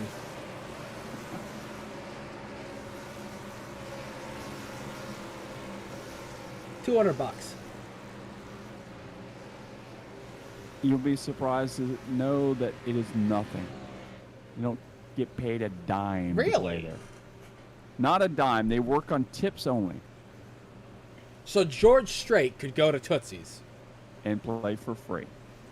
That old troubadour Yeah, would get paid nothing. nothing. And I mean, he'd and make it $1 million. happened. He'd make $100,000 in tips. Maybe, maybe not. You never know. I mean, some of the all-time greats have played in Tootsie's. I mean, Leanne Rimes has gone in there. Blake Shelton. I mean, they've all pretty much played in Tootsie's at one point or another, whether it's just for one song or a whole set or, their whole thing. You just never know. They may have spent the whole night there, but they did not play for money. They played for tips. Well, I guess that's money in a way. So, but yeah, Nashville's not a high-paying town by any means. So this amazing race we're watching right now almost didn't happen. And the reason it didn't happen was because in 2016, Nashville Superspeedway was sold to a development company. It was to become a mall. It was going to become a distribution and logistics park. Yep. But in 2018, Dover said, wait, before we sell this, we're only going to sell you this much. We're going to leave the racetrack on it. And thankfully, we're still here as we go green here to finish stage 2 with a 5-lap shootout. Oh, we got trouble. Big time trouble. Oh, no! Who was involved in this? Wow, Oh. 3 cars got together there. Charles Urick, Tom Schuett, Derek Schilling, Nicholas Weatherby, Joey McKinney. The big one strikes here at Nashville. Caution number 4 tonight. Oh, Nicholas Weatherby is torn up. He is all torn up. That 23 is a... Greg Holt's involved. It's a wrecked pile of junk. Oh, man, oh, man. Let's go back and see what happened here.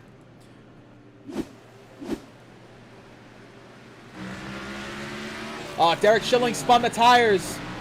And the big one happens at Nashville on lap 77. That will complete stage number 2 under caution.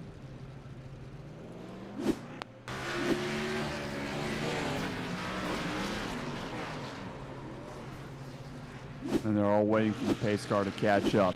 Yeah, Weatherby, his car, front end of that is toast. Let's see if we can see what happened. I don't know if Derek Schilling missed a shift or what. Oh, the leaders didn't get going in front of Derek Schilling.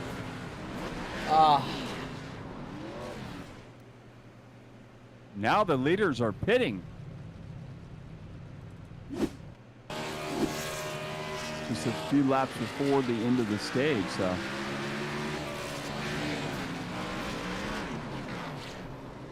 It's the end of stage 2. They've done that in the past. When there's something like this happens, it's the end of the stage. So Joseph Causey will win stage 2. Oh, man. That's a shame. That is a crying shame for Nicholas Weatherby. I'm going. He had a good run going. That'll be the end of stage 2. And now they're going to have to do 100 laps to settle this thing. They will, and we will be bringing you those 100 laps. What's the word? Commercial free. English is not my first language tonight, clearly. We'll be bringing you those. Before? No, I haven't, but I should go there now. God, I lost my train of thought again. It's not a good night. We'll be bringing you that 100 laps caution free, presented to you by our friends at the Guitar Attic. Not caution free, commercial free. Good Lord. Let's try that again. We'll be bringing you stage 3, commercial free, presented by our friends over at the Guitar Attic, and they have a little tip on how to not be an idiot. All right, I'm ready for the Guitar Attic.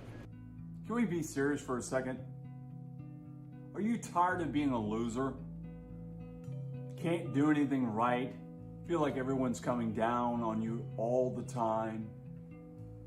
Well, there's a way out, and I'm going to show you. Hey Mom, look what I learned. That's right. Pick up a guitar, learn how to play guitar. Automatically you're going to become a chick magnet. The ladies are going to love you. Your kids are going to think you're cool. So what you need to do is come down here to the Guitar Attic, 16725 Ridgewood Avenue in Daytona Beach, Florida, or go on guitarattic.com and buy yourself a guitar and automatically be the star of your neighborhood. That's guitarattic.com.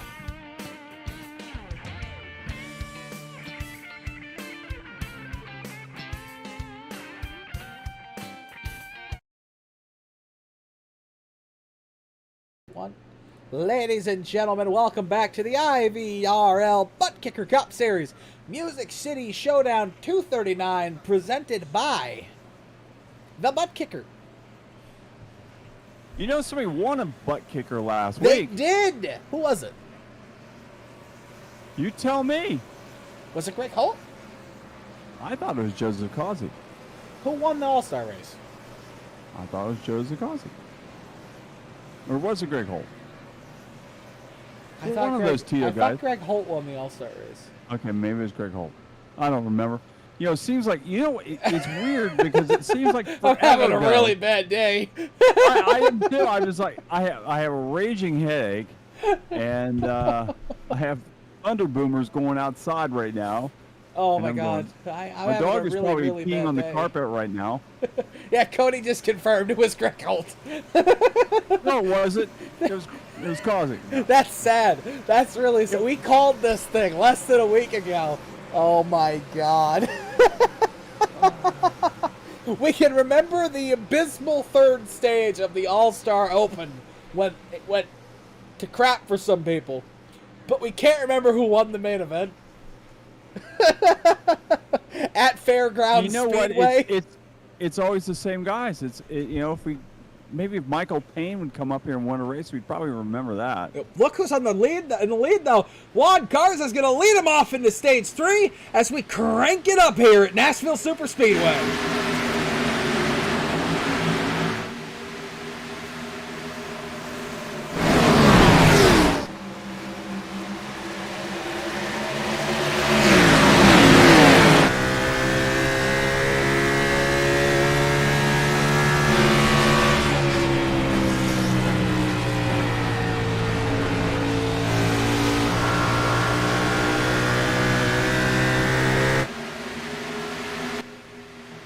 Out of turn 4, we get through lap number 80. Under green, Juan Garza, still your leader here. But for how long? As behind him, the troops are rallying. Rallying. Yeah, I can't speak. It's Thanks a lot. I appreciate that. Way to go, Nick. I have It's no idea. contagious. Yeah, it's Contagious. contagious. We're gonna have to tag in Larry and Adam. You know what? So long I'm gonna have to, evacuation the place.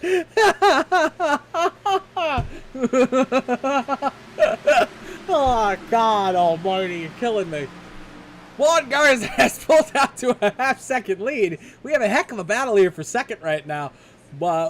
Harvey Abrams almost called him Will Cannon, and Charles Yerrick to the inside. The 79 and the 76 side by side down the front stretch. And how long till they take it 3 wide? As Causey and Converse are right there with them. They'll drift down to the bottom of the track, and they'll force that 79 at Abrams to drift high and take that 3rd position away from him. Will they, though? Will they? Well, yeah, actually, look at that. Hey, Harvey said, nah, I don't think I want to go away quite so fast. Yep, Harvey wasn't done yet, folks. Now down in a 1 and 2.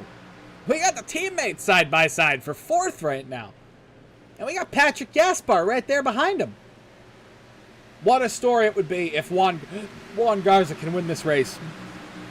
That would be a really cool He has pulled away, dude. Just needed that clean air. Wow. Joseph Causey nearly got sideways when Patrick Gaspar got next to him.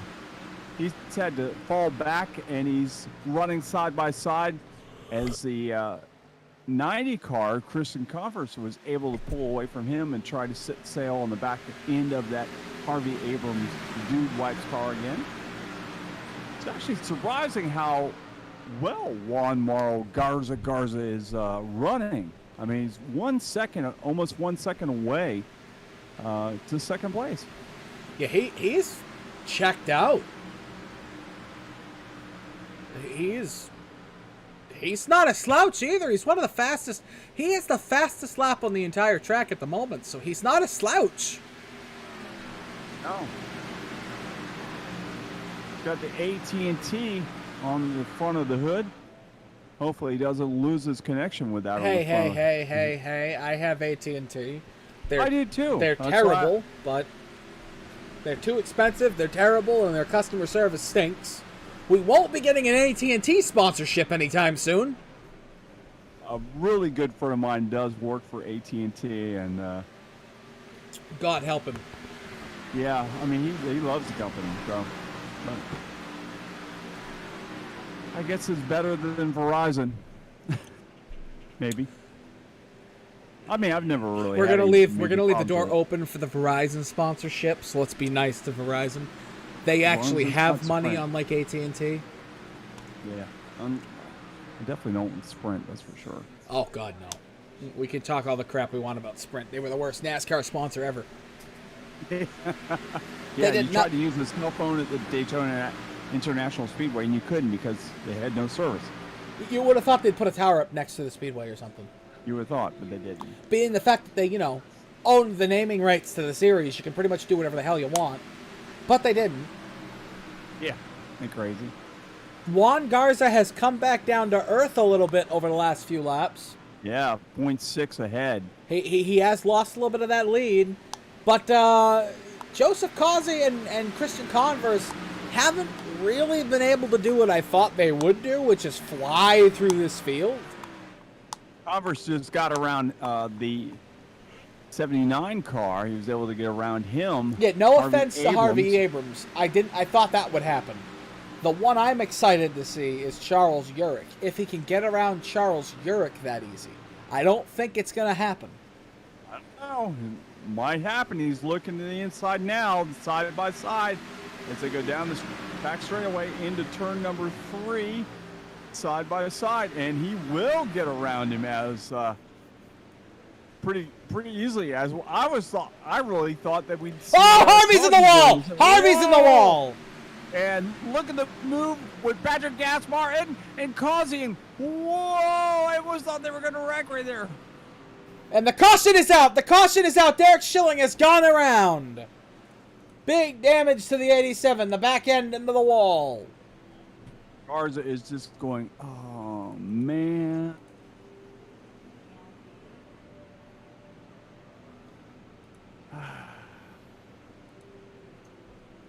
I wonder if Juan Mauro Garza is, where is he from? Do we know any information on him? Let's see.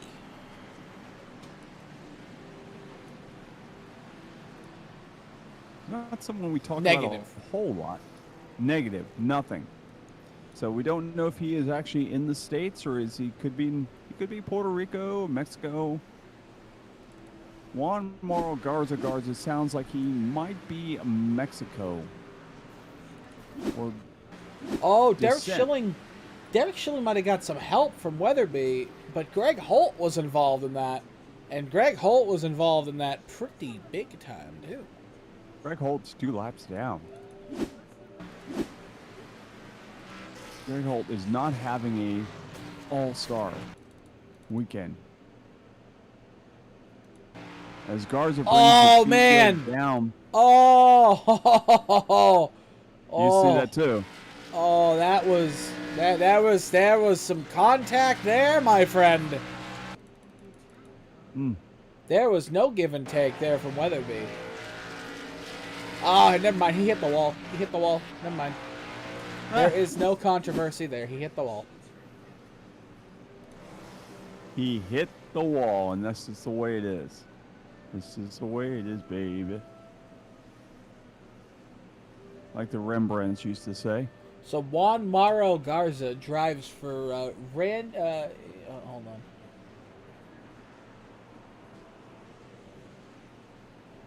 Drives for Randy Hinshaw Racing, and Randy Hinshaw Racing TVR. Hold on, I'm confused.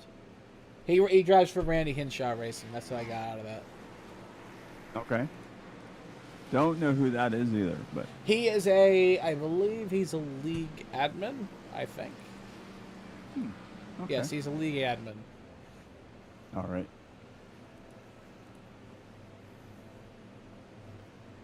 Well, look who's leading now. Any surprises? Surprises? No. Shock? No. No, not at all. What I am interested to see was why is Will Cannon mowing the grass? It's one Will thing. Cannon felt like mowing the grass. I guess so. But Thomas Carino, who started on the pole, is now Randy on the Hinshaw outside. is the official league owner. of the league. This league. Yes. And Joe Causey, courtesy of Bill Causey, is saying that Joe Causey is part of the new Alabama gang. With the way they have dominated the series so far, I would tell you you're correct.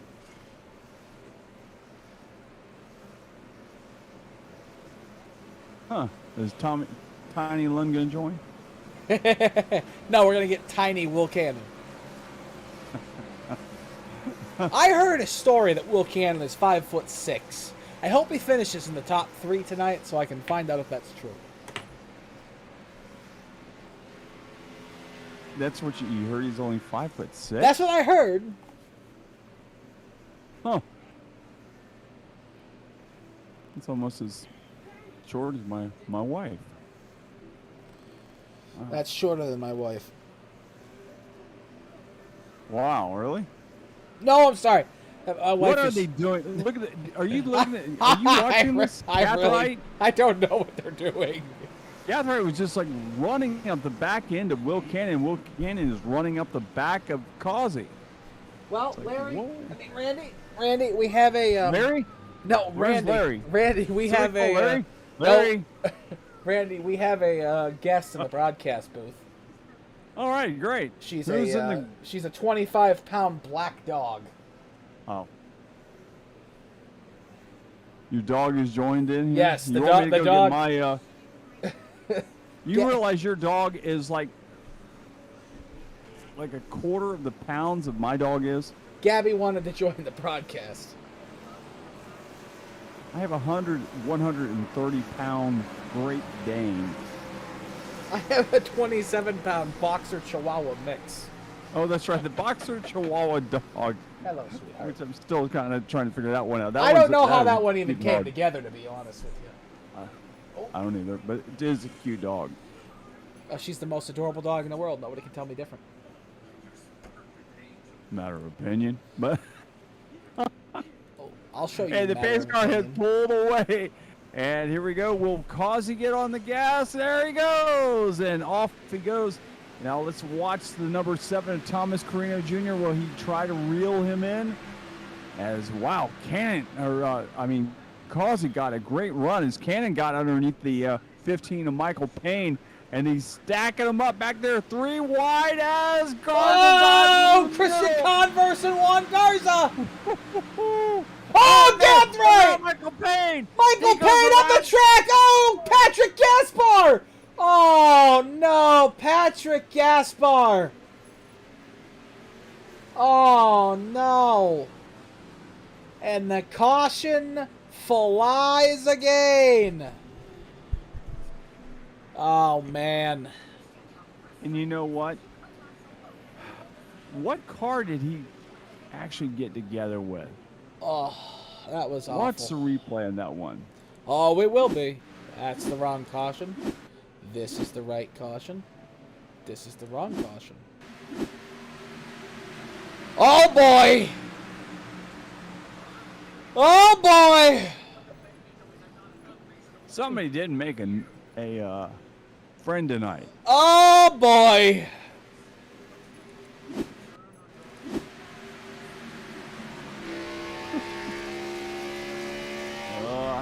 Gathright and Payne, and then...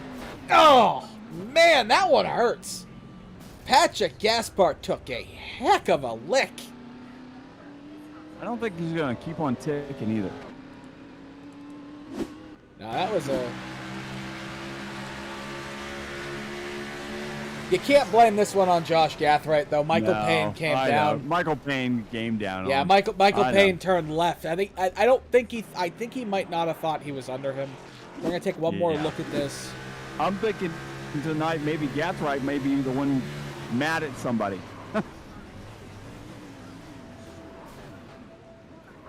Now, we could backseat drive this all day long and say once you're in the crash, just turn right and lock it down. Or turn left and lock it down so you don't come back up across the track, but I've been in that situation and you don't exactly know what you want to do right away. But that is not the way these cars are driving tonight. That's a shame, though. That is an awful shame for Patrick Gaspar. Continues to not get that win that he so desperately needs. Just to get some of that momentum before we get into the playoffs here. Elusive, to say the least.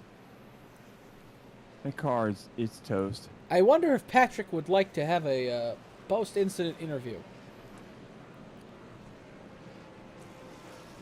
That's not one of my better choices. I would say probably not. That wouldn't be one of my better choices. No. I've made some terrible choices. That wouldn't be one of the worst. He's just one of the bystanders, so unfortunately. But this, I don't know if this hurt. I don't know if this hurt Juan Garza or it helped him, because he's now he's the leader. But Joseph Cossey and Christian Converse are in 8th and in 9th. They have a lot of people to go through. And Nicholas Weatherby on the outside front row, I mean... He's not really driving a car anymore. Did anybody tell him that he's driving a modified? I was going to say, his car is not really much of a car right now. No, it's more of a modified. Yeah. That would look better going around Nashville Fairgrounds. I was going to say, welcome to Stafford Motor Speedway. Welcome to Thompson, Connecticut, folks. Friday night light action. That is one thing I'm glad with the pandemic starting to go away, is that we're getting weekend local short tracks going again. Oh, we've had it going on here in New Smyrna Speedway. They've been going since probably last June. Well, yeah, you live in Florida. Florida is full of... Never mind. We have too many viewers for me to say what Florida is full of. I might offend someone from Florida. Florida is Florida. Let me just say, Universal Studios is now operating at 100% capacity, and there are no masks required anywhere. You know, I could change the name of Florida to a 5-letter state, and people would agree with it. You know, I know exactly what you're referring to, and you know what? I believe that probably 80% of Florida would agree I know the with you. governor would love it. Well, we all know that. Governor still, I mean, I like our governor here for some things, but there are some things I do not agree with him. He's still trying to postpone my cruise. So as Garza jumps out to a 1, 2, 3, 4, 5 car length lead. Wow. Over Nicholas Weatherby, and Weatherby is holding his own in that He modified gone. looking car. But Cody McKinney, or Joey McKinney, Joey is now showing up in second place. But He look gone. at Weatherby. Weatherby is still not giving up. Look at the drive that the 23 is doing. Weatherby is he doesn't want to go. Oh, away. there he goes up to He's the gonna wall. get the More modified action, Weatherby. If that right front wasn't gone before, it is now. Yeah. Brandon definitely. Massey into P2. Oh boy, Randy, this is what we thought would happen earlier in the race, but it's been Juan Garza has been the guy. It has been Juan Garza, which Joseph I'm happy Kazi, to see. Christian Converse have fallen back on the restart. Look at the moves that Ira Kohlhaas is making right now underneath the McKinney car. Maybe They're Ira driving has a inside. shot at this. Yeah, Ira's looking good. We talked to him the other night on the podcast. Seemed like a really nice guy. So hopefully some things will happen for him tonight. Brandon Massey is closing in on Juan Garza. We will keep an eye on that. Sit down. Be a good girl. What's the fastest car right now on the track? The fastest car on the track. Harvey Abrams? Juan Garza. Juan Garza still the fastest car on the track.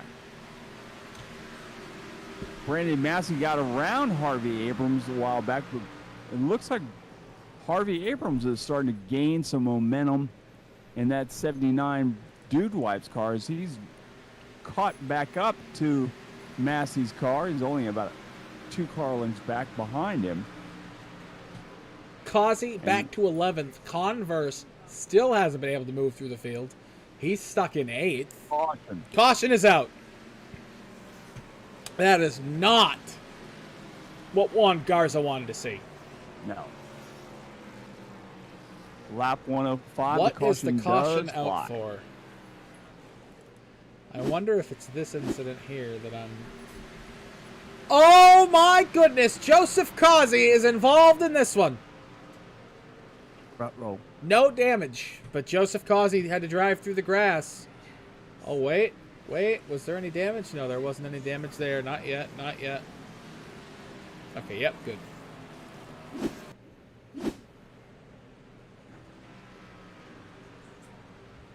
So if you're in the Daytona Beach area and you would like to come see me play in my band, we will be at the Orman Garage this Thursday night. If they want to Playing buy a from- guitar from you, where They can buy they a do that? guitar from me. The Guitar Addict, but we already have commercials for that. This is something separate. So, yeah, but I'll be at Orman Garage on Thursday night. That means I will not be in the broadcast booth for the TNT division this week. I will be playing 6 to 10. Orman Garage. And then Sunday night, you can catch me at Flagler Tavern in New Smyrna Beach. Both gigs are with Psychoustic this week. So, what is the garage place? Orman Garage actually is it actually was a garage at one point, and now it's a brewery. So it's a brewery and restaurant. If I ever come down to Florida, which as days go by, there's a slimmer and slimmer chance that I ever enter that state, you'll have to show me around. Yeah, I would definitely do that. You But I talk would about prefer... that stuff, but Can you show me around, North Carolina, where I feel safer than Florida? you can say that all you want, but I'll tell you what, Florida's it's not as bad as you think it is. Yeah, but if I walk down the wrong street in Daytona Beach, I'm just going to find crack. That's in Daytona Beach, yes. Yeah, Daytona is that way, definitely. But Ormond Beach is not that way. Ormond is different. They should Yeah, pick see- up the racetrack and move it somewhere else. Why would they want to do that? The racetrack pays $1 a month for rent. Really? Yeah, that was in the contract. For how many years? Life. My God! Speaking of $1 a month, I was listening to one of the Dale Jr. downloads, which is his podcast. He had not Wally Dallenbeck. Who was the pit reporter for NASCAR back in like 2006 to 2012? That's what. No, not Alan Bestwick. The other guy. He always wore a hat. He was Dick Bergeron. Dick Bergeron. He I don't even remember Dick. Dick Bergeron? I don't even remember him. Wow. Yeah, Dick Bergeron. He was the NBC guy for the longest time. I think he was with Fox for a little bit too. But anyway, they created the like racing museum in New Hampshire, at New Hampshire Motor Speedway, across the street. Now, normally, a piece of property like the racing museum that they have would be like $200,000 a year. The owner of New Hampshire Motor Speedway rented them the lot for 90 years. Guess how much money they paid for it? Nothing. $90. In the state of New Hampshire, you're required to pay a certain amount to be able to use a facility. Has to be at least $1 a year. You can't give it to them for free. So they gave it to them for $1 a year for 90 years. I will be dead in 90 years. And they'll still be paying their pennies. Yep. I couldn't believe it. Wow, that's crazy. That's But like Daytona. I mean, I didn't $1. know. I'm like a huge NASCAR guy, but I'm not like a local racing guy. I've never really cared too much about local New England racing. There is some serious history up here. Oh yeah, no doubt. But there are people who say that this is like part of the birthplace of like racing. I didn't know that. I didn't know that there was that much history up in New England. I learned a lot the other day. Yeah. Oh yeah, there's definitely some racing history up there. I know Field about is the stacked modifieds up and to- stuff. Yeah, oh yeah. We can definitely talk about modifieds because we know a lot of big-time modified drivers coming from up there. As the field here is ready to go back to green flag, the pace car jumps out, and Juan Garza gets on the gas. He's out by 1, 2, 3, 4, 5, 6 car lengths over Harvey Abrams, who's got a battle now with Brandon Massey. They touch for second. Massey working that outside groove, trying to get around Harvey Abrams. He's not going to make it work, as that bottom groove is still just the preferred inside line. Massey's going to dive to the inside. He's going to try to get that inside groove from Abrams, but Abrams has got a great line going there as he gets off the turn. I'm watching this battle behind them with Will Cannon and Ira Kohlhaas and Charles Yerk. Wow. Christian Converse is right behind them. But the feel-good story of the night is Juan Garza. I don't usually sit here and root for someone to win, but come on. Come on, Garza. Come on, Hector. Drive away. Man, oh man, but it has been an awesome race. 111 laps down. Complete lap number 112.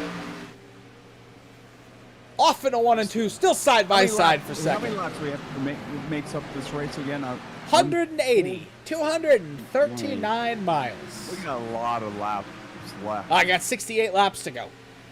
Yeah, that's a lot of laps to go.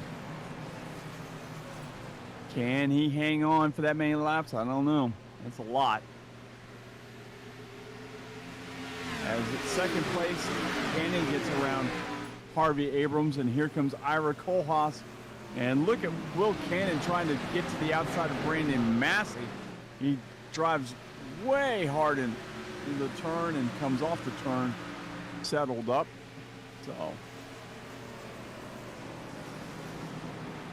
letting him settle it out here as looking at the number 90 making his way through the field. Christian Converse. Oh, Carino's around! Carino back across the track! And the caution will come out! And they missed him. Everybody missed him.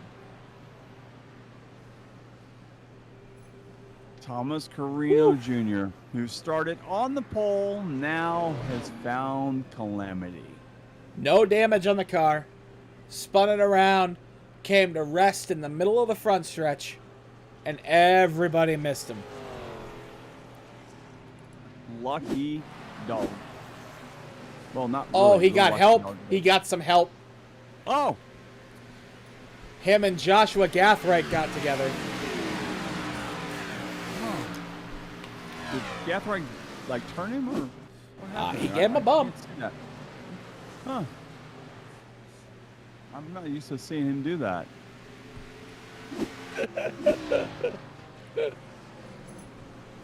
I'm sorry, Joshua. You're never going to ever live it down, dude. Just accept the comments that we're going to give you probably to the end of the season. Whenever you touch anybody, you're going to get a comment. I've never seen him do that before. Never.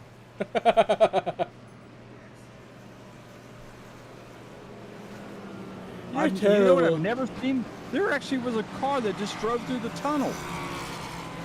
What? A car drove through the tunnel. Oh, I've never seen that. Are you okay? I'm nearly positive. Are you? Somebody replace Randy Pepper with Alan Bestwick or something. I don't have the hair. I Hey. gotta get that comb over thing. Hey, I gotta Danica. dye my hair all black. Hey, Danica, did you know that Awesome Bill from Dawsonville was really awesome? I did know that. Did you know they ring the bell every time somebody wins something in Dawsonville? Do they? Oh my goodness. They do. I sound like Danica Patrick now. Now I'm Do you just... realize that you can actually hear that, like in Cummings, Georgia? You can actually hear that bell. I'm just being straight up mean now. Okay, so you love Danica so much, and I'm being sarcastic. I'm being okay. sarcastic, all right? You're stuck on an island with no one but Danica. And you hate her so much because I can tell that you really don't like her. No, I like Danica Patrick. I just... she just can't drive. Okay, so Danica Patrick is your taxi cab driver in Mexico. Will you take the ride? Sure. Now what But about you that? don't like her driving. What about... Have you ever been? You've never that's been true. to Mexico. No. What about that deserted island, though? You never finished that one. I was going to say she's on the island, and would Yes. you make moves on Danica? Yes, I'm going to the island. Oh boy. Yes, I'm going to the island. I'm not going to have to think about that twice. Okay, so all right, so she's good looking, is what you're saying. She just knows nothing about NASCAR. She was here for like 8 years, and it seems like she didn't think to learn about the history of the sport. She didn't won know. it in Mogami. She didn't know.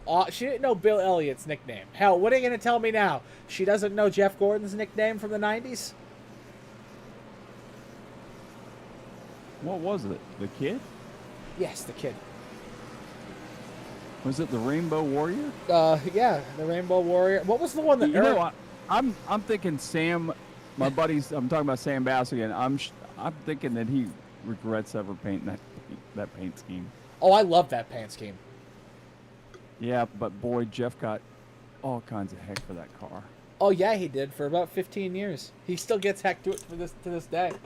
Yeah. From the less evolved NASCAR fans. Oh, you Yep. can't forget about Wonder Boy. Oh yeah, Wonder Boy. That's the other one. Earnhardt gave him that. Yeah. Grabbed him by the neck at Daytona and said, "Look at this Wonder Boy over here." And people don't realize a lot of people always gave Jeff, a heck with Dale Earnhardt Sr. and didn't even know those two were actually in business together on certain things. They were in business. They sold T-shirts together. They sold hats together. Diecast. Yeah. Hey, Yeah. if they're gonna think we hate each other, why don't we make some money off of this? Yeah, exactly. Two smart cookies there. I think that was all Dale's. Dale Earnhardt revolutionized NASCAR merchandise. That's right. He was so. If he was still alive today, could you only imagine the level of merchandising there would be? It'd be more than there is now. That man could sell a lug nut off a car that was never even in a race, and he could get $95 for it. Hey, I held this one. I held this one back in Daytona, looked at it, and said, I don't want it on my race car. I'll sell it to you for $85. Yeah. This one sat next to my sunglasses. Dale Jr. held this one in his hand for 5 minutes, $300. Somebody would buy it. And just like that, the pace car is off, and Garza, wow, look at them. What is he? He was loose. He's cleaning up his tires. To a 1, 2, 3, 4. His tires, yeah. And the battle is for second. Carino and Massey. Carino up high, and Massey down low. Massey will clear the Carino car. Now Carino has the Cannon car to his inside. That's not going to work as Carino gets around him. Carino's still trying to work that outside groove. Garza's trying to a get around sitting duck. Massey. He's got 30 lap old tires. He's a sitting duck. And here comes Massey looking to the inside as they go into the turn. This time Massey is, nope, not quite yet. Massey is trying to get around. Oh, and the Side co-host! We by got a side. spinner, Joshua Gathright! Gathright in the wall! Gathright down into the grass! We're going to stay green! Gathwright's got it gobbled back up! Will he get back up on the track? Will he get going? He will. We're going to stay green as the cars exit turn 4. And we got a major hornet's nest back there with Causey and Converse. They're 3 wide with Will Cannon on the outside. Here they come up on the slower car. Garza's got a trunk full. And the caution is out. Best thing that could have happened. That's the best thing that could have ever happened to Garza. 'Cause Garza needs to pit and get tires. Goodness gracious. What in the world happened here? What brought the caution out this time? I believe Danica Patrick fell onto the track. Oh, we could only hope.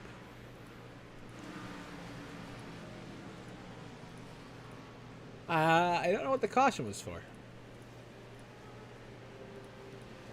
Yeah, I don't know what the caution was for. It was a Blake caution. Late caution. Blake Gordon coming out of turn 4. He's in 3rd. Oh, the caution is out. He gets to get tires. Try this again. All the crap we give Blake, he knows we love him. And Garza's going to come get tires. Much needed tires. He definitely needed to, no doubt about it. Watch him as the race goes on, though, if he can work his way back up. Yeah, that's the thing about it. We saw both Causey and Converse when they got stuck in the back. Yeah, they got stuck. So, will the same thing happen to Garza? Either way, Garza led quite a few laps. It's the best showing we've seen from him so far this season. So it was good to see him. Yeah, no, he should be proud of himself tonight. Still a lot of laps left in the race. I mean, anything could have happened. Yeah, so. he should be very, very proud of Not himself over. tonight, though. Yeah, absolutely. All right. On the... But we have a familiar face up front. We do, Brendan Massey. So on the... we were talking about Jeff Gordon's nicknames. Let's talk about the best NASCAR nicknames, Randy. What's the best NASCAR nickname in the history of NASCAR that you could think of?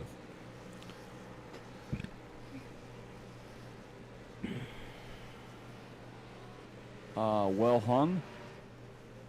What?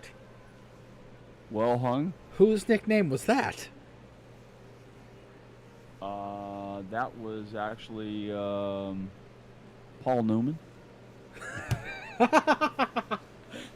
Oh, wait, that was an IMSA racing car. Sorry. But I guess that's part of NASCAR. Was his nickname really well hung? I believe so. I've heard that. I've heard. Oh, anyway. All right. I'm gonna read off some nicknames. I want you to pick the best one of the pair. All right. The Intimidator or Jaws? Which one was the best one? Yeah.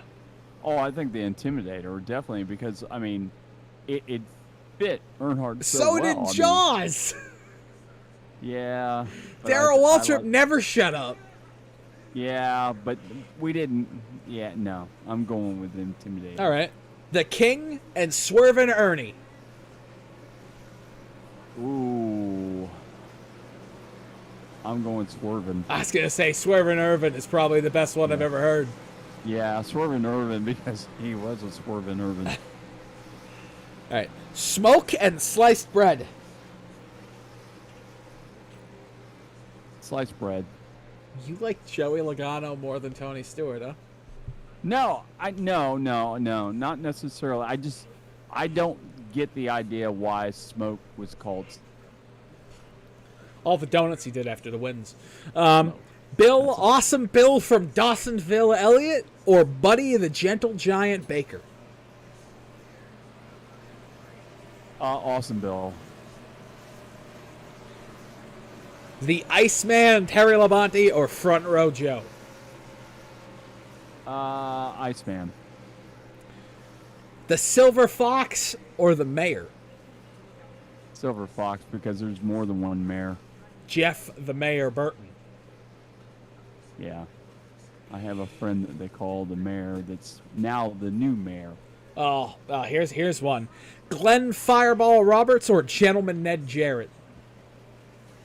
Oh, gosh. I have a history with Fireball Roberts, but I've got to go with Ned Jarrett, because Ned was just a really nice guy. Wonder Boy or Rowdy? Wonder Boy. Oh, but Rowdy fits Kyle Busch so much better. I think A-Hole should be better. Wow! Wow! All right. Well, after that, we'll go through another round of that into the next caution. All right. Oh, If we get one. Hopefully we don't my get any more. goodness. As Massey jumps out to a 1 car length over Carino. Carino's hanging right there with him. Does the smart thing, dives down to the back behind him, gets a draft as they go down into turn number 1. But here comes Causey and Converse as they're trying to work around Will Cannon. Will Cannon is a set and dump. I don't know. Here comes Joey. Yeah, comes Joey and Christian. Oh, man. Causey in turn 4 all over the back bumper of Carino. But Will Cannon is all over that back bumper, that number 88 Toyota Camry, as we throw it off into turn 1 here.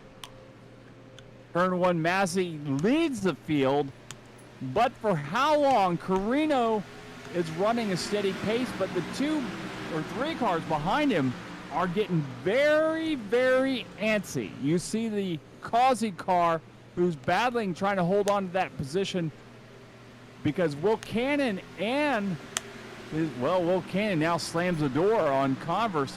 So now they will settle themselves down into, well, just as I say that, you can't say these guys are settling down at all, because every time you say that, they do something. They go side by side, 3 wide, 4 wide, whatever. They're going crazy out here. Yeah, don't try to make a point either. I tried to make points earlier. You saw how well that went. Yeah, it didn't work. On a 4, they're single file, but Will Cannon! Will Cannon has to change his shorts after that one. Holy schmoly, he almost spun himself out of 4. Brandon Massey. He didn't lose any momentum. Momentum at all. didn't. I mean, he's still there. He didn't. He's still going. Causey to the inside of Carino. Cannon into the corner panel of Converse. Now we got 2 side-by-side battles for second and for third. As now Causey does get around Carino. So how long does Brandon Massey have before that 88 car is right behind him? Well, is it going to be 1 lap, 2 laps, 4 laps, 5 laps? Who knows? we'll see. We'll see if this guy if he has enough speed to get there. I'm not so sure. I think he's got speed. His line is just a little different than Brandon Massey's. And we've seen people jump out to a huge lead and them tracking them down. I mean, we watched that Patrick Gaspar and Thomas Carino battle. They were out by themselves for quite a while, and then Patrick Gaspar was able to reel him in. And we have a 1, 2, 3, 4, 5 car length lead for between first and second, and then it's another 5 back to third. As now the two teammates, the Tito teammates, are running second and third. We're watching this right now, and Brandon Massey's able to hold that gap at 0.6. So Brandon Massey at the moment able to continue to hold the lead and pull away just a small bit as he leads here. 133 laps complete in the Music City Showdown 239. 47 laps to go here as we exit turn 2 now. I just want to let you know one thing. There is a very fast car on the track right now. It's number 32 of Juan Mauro Garza. He's running 5th now after starting dead last when we started. And he's on his way to move. He moved right around the Ira Kohlhaas, the Harvey Abram, and the Will Cannon car just a second ago. Oh boy, here he comes. We're looking at Juan Garza at the moment. Down the backstretch. Keeping an eye on this battle for the lead as well as it heats up just a little bit. Causey now 0.7 behind though.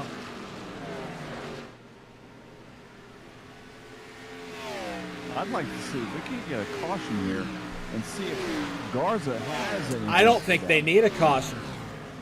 Garza might have it for him under green. He's definitely moving in. He's reeling in the Carino car. But as laps go by, tires will go away. So, but I would like to see it if we had a little bit of even playing field if they were caution to come out. Juan Mauro Garza started 13th. Actually started dead last in this last caution, but he did start 13th on to the inside of Carino now, down the backstretch. Yep, he's trying to. He thought better of it for a Carino. second, and then he threw it off in there. Carino just let him have it. Yep, Carino told him to go ahead and go by. So Juan Garza now up to 4th. And he does tell Thomas Carino, thank you very much. I appreciate it. Take a look at the lead, though. The lead has shrunk. It's now down to 0.6 of a second. It was at a full second just 2 laps ago.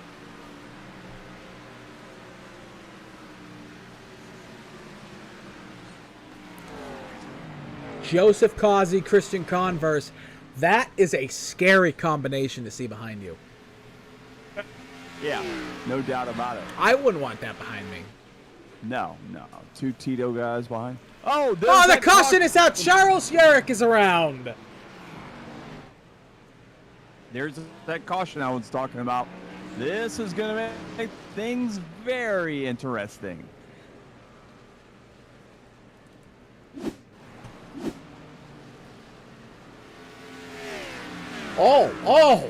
Charles Yerrick and Joshua Gathright. Yeah. What was that about? What happened there out of turn 4?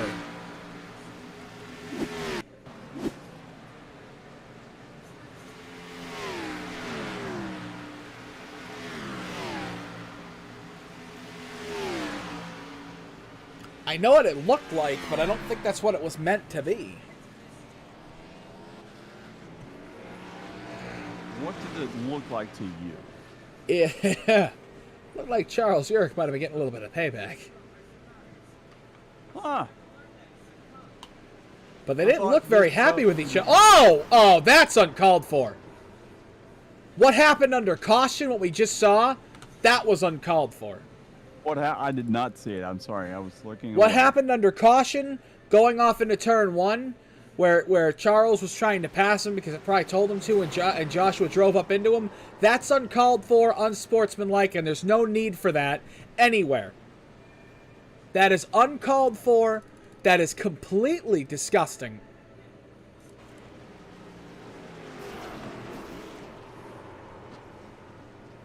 Yeah, that's... And it affected Tom Schuett. That's... I'm not going to comment on it any further, but that's despicable. Doesn't matter. It doesn't matter what happens under... Talking about it.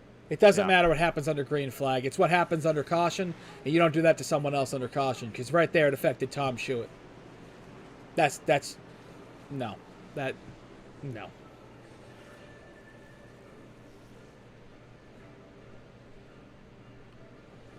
Well, we will try to settle this thing out. Yeah, we will refrain from speaking about that for the remainder of the race. It'll definitely be brought up on Friday, though, because I know Larry liked controversy just as much as I do.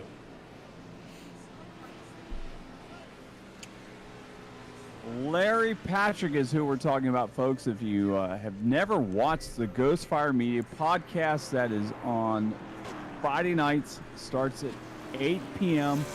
You can watch it on YouTube. You can watch it on Facebook. You can watch it on Twitch. Or if you want to listen to it in your car, the next day it is on Spotify the next day. So lots of ways to listen to the Ghost Fire Media podcast with all the Ghost Fire Media media crew guys, myself, Nick Adams, Larry Patrick, Adam Wood, Carl Henderson, Gru, and who am I missing? Am I missing anybody? Nothing I can think of. Huh? Not that I can think of. No, I don't think I think I got it. I always call Josh Lashton Gru. So if you hear me say Gru, that's who I'm talking about, Josh. If you ever seen Josh Laston, he will remind you of the 40-year-old virgin. And if you know who the 40-year-old virgin is, then you know who Gru is.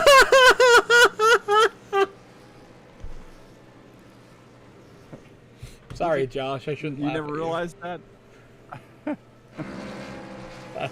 That's messed up. We're gonna have to sell all your toys, Josh. Oh, that's wrong. There's an eBay store down the road from you. Oh boy. So anyways, Friday nights, 8 o'clock, watch the Ghost Fire Media podcast.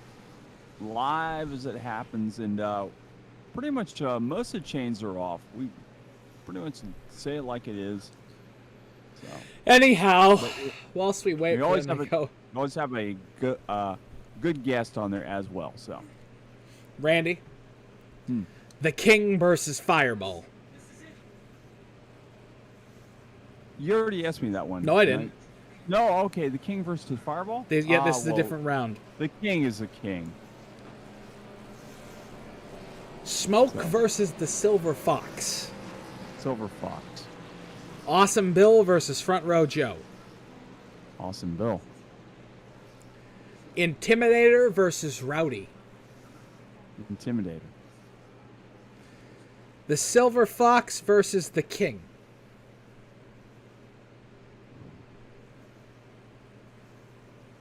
I'm going to go with the King. And Awesome Bill versus the Intimidator. The Intimidator. All right, there you go. All right, Brandon Massey jumps out to a 1-2 Carlink lead over Joseph Causey. Causey setting sail, trying to reel in that number 65. 65 pulls away. As you look at Juan Garza working around Thomas Carino. He's diving to the inside, trying to get around Converse. Converse will drift higher than he will. And almost got the tip end of the front of that 7 car. And wow, Converse is blocking like crazy, trying to make sure that that 7. Here goes Garza! He threw it down in there! Oh my! Oh, that's rewind! This isn't gonna work, boys! It's not gonna work! Somebody's gonna back off! Holy moly, Carino thought better of it. Oh, and Garza throttles up in the middle of the corner and Converse into the wall! Barely. Oh, man, he already had damage on the car. Now he's got more damage. Oh, spinner Carino! All by himself, and the caution will come out again. Oh, boy. Another restart, and another opportunity for Juan Garza.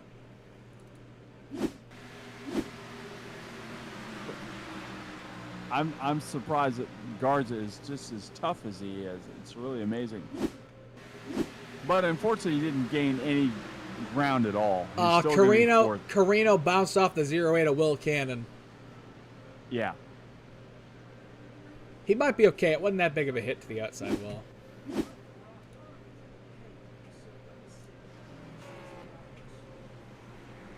.146 of 180 laps. There is going to be some... There's going to be some controversy after this race. After what we saw a minute ago. Under caution. I would say so. Yeah. We're not done with that. 34. No, we're not. 34 laps to go. We got some guys peeling off to go pit road. Ira Kohlhaas, Tom Schuett, Thomas Carino. They're all coming in to get tires. Probably their last set. Throw them on. Get some fresh stickers. Try to go to the end here. Try to get a win. A few of those guys. Right now, if you're Juan Garza, though, you're sitting in 4th. Oh, you gotta feel like this is yours. He's fast. He's really fast. But he's still got past 4 other really fast cars. Well, he just showed he has no problem pushing the limits. So, no. We will see. I just, man, we are in a heck of a position to see this right now. This is an awesome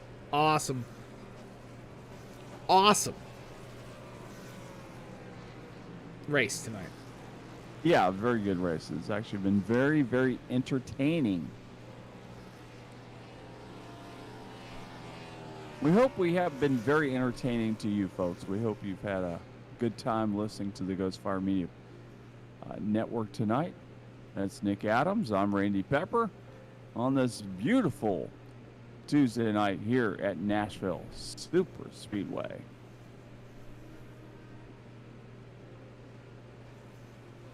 Watching the field, trying to sort things out. Caution will stay on the track. Will not go green next time. Maybe we will. I'm not really sure what's going on up there. Maybe another time around. So the story of the night really has been Juan Mauro Garza. He's been the man to watch in that 32 AT&T car. Every time I see that AT&T thing, I hear that little doom, doom, doom, a little sound that they make. Looking at something here. I wanted to see something. He's got Brava on the other side of that car. Yeah, I don't know what that is. Well, if he wins, at least gets first or second, hopefully we'll get to talk to him. Top three will be pulling them in. So He's got Tecate on the side there as well. Do you know what Tecate is? no, but it sounds Spanish. Tecate is a beer. Is that a cerveza? Yeah, absolutely. It is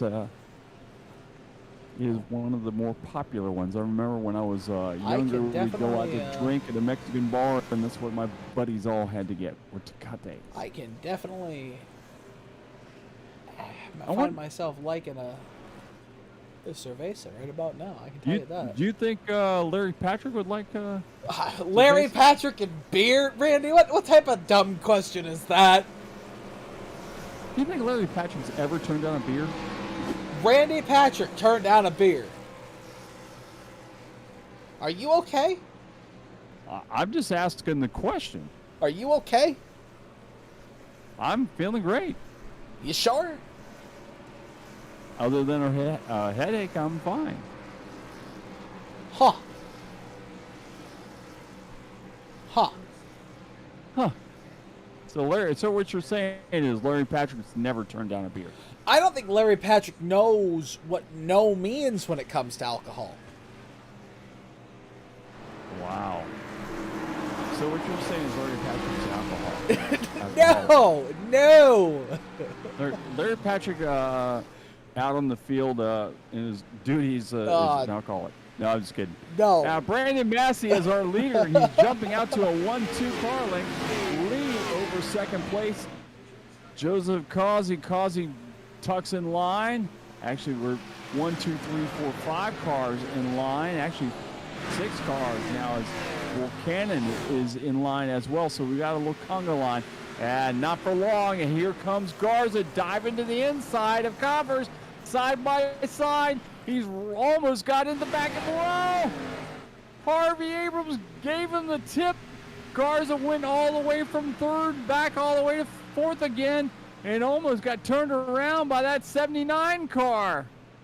Garza wants that position. He wants it bad. He wants this win. He feels it in his bones that this one's his.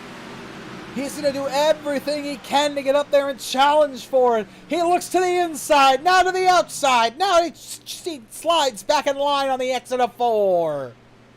Harvey Abrams sideways on the exit of 4. Down goes Will Cannon down underneath Harvey Abrams. Abrams gets shoved to that outside groove. And he may not hold on to that position very much longer as the Ira Kohlhaas car is looking underneath him as well. But back here still up the top 4, running nose to tail for the lead. Brandon Massey leads by 2 car lengths over Joseph Causey, and there's another 1 car length back to the Christian Converse. Another 2 back to Juan Mauro Garza. And now they've kind of separated themselves just that second through 4th. They're just nose to tail right on each other, where Massey is actually separating himself by 2 car lengths over them. Ow. Man, they are like, I'm watching this Causey car. Causey's trying to get around Christian Converse, Christian Converse is trying to get around Causey, but Causey's not having anything to do with it. Yep. But for how long? Inside of him now, Harvey Abrams. Now they're side by side down the backstretch. We're going to keep an eye on the front 4, ladies and gentlemen. If there's a move made, we will go back up to them. But Harvey Abrams to the inside, Ira Kohlhaas into 3 and 4. They're going to be side by side on the exit of the corner. Door handle to door handle, lug nut to lug nut, quarter panel to quarter panel. Harvey gets loose. He falls back to Will Cannon. Now he's side by side. He's going to go from 5th to 7th in 1 corner. He falls back, but for how long? How is Nicholas Weatherby? How in the world is he in 8th? He's got no front end. Because his car can run just a little bit faster because the coolant is running so cold in front of that car that it's allowing the car to run that much faster. He actually has an aerodynamic advantage over everybody now. It's not aerodynamic, it's cooling advantage. Where everybody else is running a little hotter, he's running cooler because there's straight air coming straight into that radiator, and it's just keeping that car running the way it is. But look at Ira Kohlhaas. Look at the run he's got. He's actually catching this top 4. Where did he come from? Ira's been fast all night. I just didn't think he was this fast. I mean, he's just checked out on Harvey Abrams. You know, a couple laps ago, he was right with him. Now he's right behind Juan Garza. The laps are dwindling, though, Randy. We're down to 24. Now 23. 23, and look at Kohlhaas this. is there. Kohlhaas is right behind. And I think Garza just said, wait a minute, where did this guy come from? And he's looking underneath. He's trying to get around him. Oh, my goodness. He's just that quick. He's going to go down the inside into 3. He's going to get the door shut on him, but he's going to get a heck of a run on the exit of 4 here. He's going to be side by side on the front stretch. The inside lane is the place to be. Quarter panel to quarter panel. Garza shouldn't come down anymore. They're going to be side by side into turn 1. Side by side. Here's Ira Kohlhaas down the bottom. Garza on the outside of him. They're staying side by side down the back straightaway. Garza gets a better run coming down the back straightaway, and he'll dive and just slam the door shut on Ira Kohlhaas. As they come off of turn number 3, Kohlhaas will get another run. He'll try to make it work, and he does dive to the bottom, and they're side by side once again as they go into turn number 1. Yeah. And this time, Kohlhaas has got the run and will complete the pass for 4th. Yeah, Garza got super tight on the exit of 4 that time. Slid him all the way up the track. We're going to take a look at Joseph Causey now. He put his nose to the inside of Brandon Massey a lap and a half ago into 3 and 4. Wasn't able to make it stick that time, but now Ira Kohlhaas is in 4th. Brandon Massey would love to see his teammate come up and take 2nd. Oh, yeah, you know that he would love to see that. He would love to see, you know, a 1-2 finish for Pepsi and Mountain Dew. That would be... Yeah, Bohica Esports would love to see a 1-2 finish here tonight. Ira's coming. He is. He's quick. Maybe they're on Discord, and maybe they're, you know, with each other, and Brandon is telling him where the line is, and that might be working for them. Maybe Ira's telling Brandon where the line is. Maybe so. It could be reverse. I mean, because we know Brandon got no practice whatsoever except the practice after qualifying. And the 160 laps so far tonight. Yeah. Oh, my gosh. It's actually surprising how fast both those guys are. Although now the top 3 are starting to pull away from Ira Kohlhaas. Yeah, Ira used up his stuff to get up to 4th.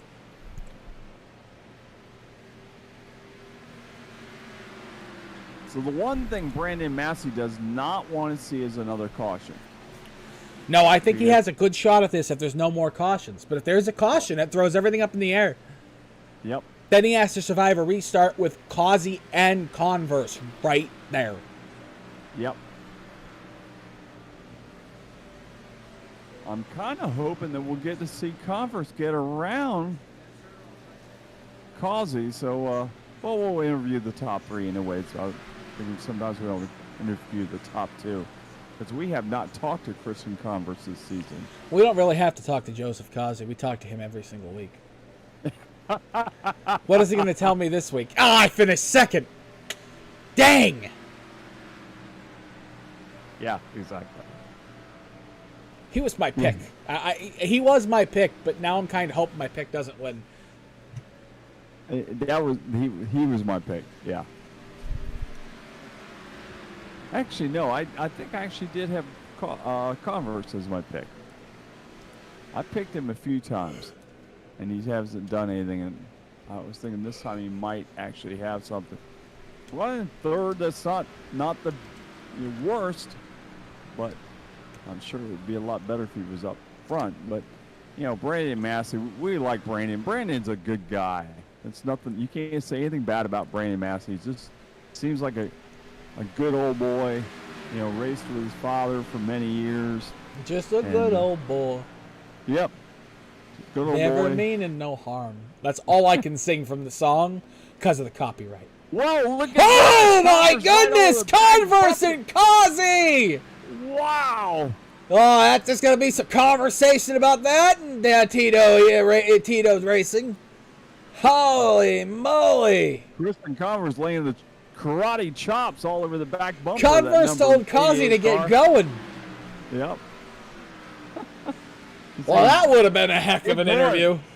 He's saying, get going, old man. That would have been a heck of an interview. Ah, Yeah. Christian, what happened there? Well, Joseph was too freaking slow, so I spun him. My karate instructor told me, always take advantage of the person in front of you. Yeah, my football coach said, punch him in the face when he's down. So I punched him in the face. Exactly. Down the backstretch, he's getting a run. This is going to be the battle for second. Brandon Massey loves what he's seeing behind him. These two starting to get all over each other. Yep, at 168. 12 laps to go for Brandon Massey. Looking to get his second win of the season here on the D-shaped ovals. Watching Christian Converse trying. He gets a good run this time. Looks a little low. Trying to get around the Causey car. Causey Converse. Those two just. It's hard to say those two together. It's having a tongue tie. As Converse just follows the line as they go off the turn, and man, Causey nearly got that wall. That he did. Why is that not? Converse looking underneath, running a little farther inside line than Causey is. Time to go into turn number 3. Causey dives it down low, but Converse even lower, almost gives him the tip again as they go into turn number 4. Now they're down the back straightaway. It seems like Causey is just a little faster off the turn, and Converse is a little faster in the turn. This Yeah, time, that once does again- seem what it is. Yeah.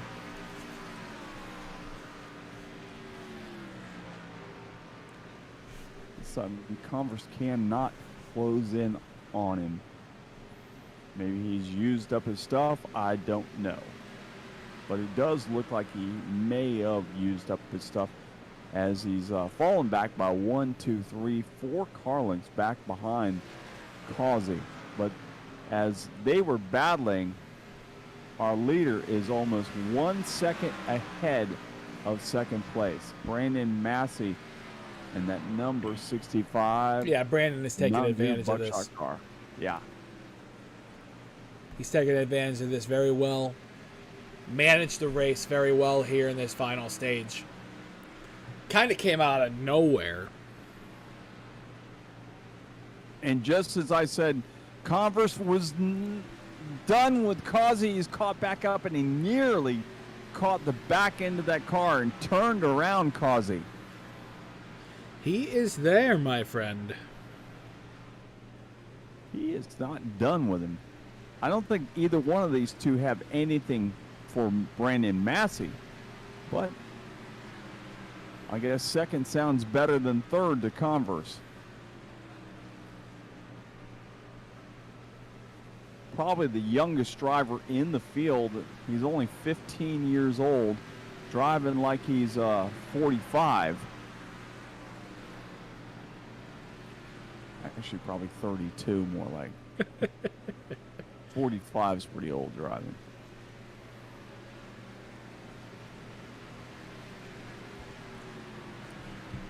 You know how that is driving at 45 there, Nick, right? I do.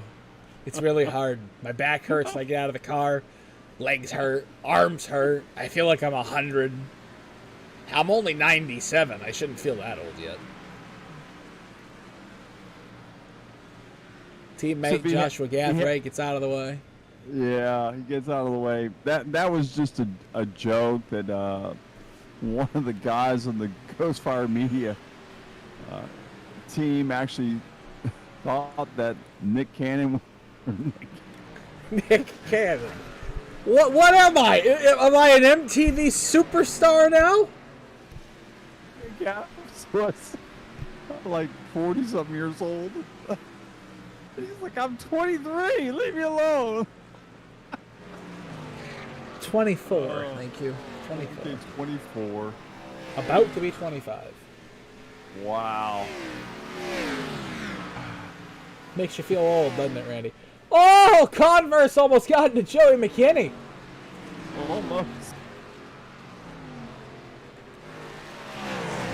Randy's sitting there like, I felt old 30 years ago. Oh, yeah, I did. Oh, boy. 30 years. Wow. I was on the road, traveling around the country, traveling, supporting a record 30 years ago. 3 laps to go. We're going to keep an eye now on the leader, Brandon Massey. You watch that. I'm still watching Converse back here because I'm not so sure he is done with his teammate.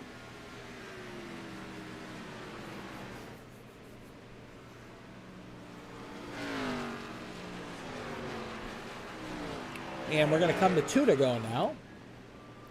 Brandon Massey leads the field to 2 laps to go here at the Nashville Superspeedway.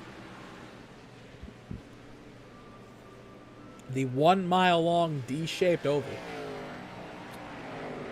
You know, I'm glad that they have finally settled down. Because I'm not so sure either one of us were going to be able to handle a race like we had earlier on the whole time. Nope, I would have been dead. And the white flag comes out here at Nashville Superspeedway. Brandon Massey takes the white flag here as he heads off into turn 3 and 4. 11 years. 11 long, hard years for the beautiful Nashville Superspeedway. They've waited. The fans have waited. The citizens of beautiful Gladeville, Tennessee have waited to see NASCAR racing return, and the Nashville Superspeedway comes alive, and Brandon Massey takes home the victory in the Music City Showdown 239. Great run by Brandon Massey. Good to see the 65 in victory lane once again. This is the second time this season we've seen him in victory lane, and good to see him do it. No one wants to wait 11 years between races. No one wants to wait 30 years between championships in sports.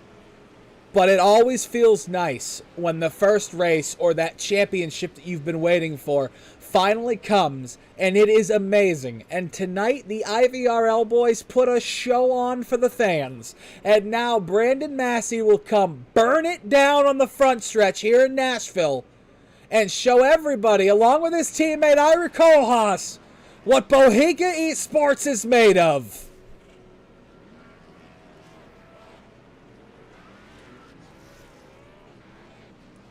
He's spinning around and around. I can almost hear Stephen Piercy going round and round. It was a good race tonight.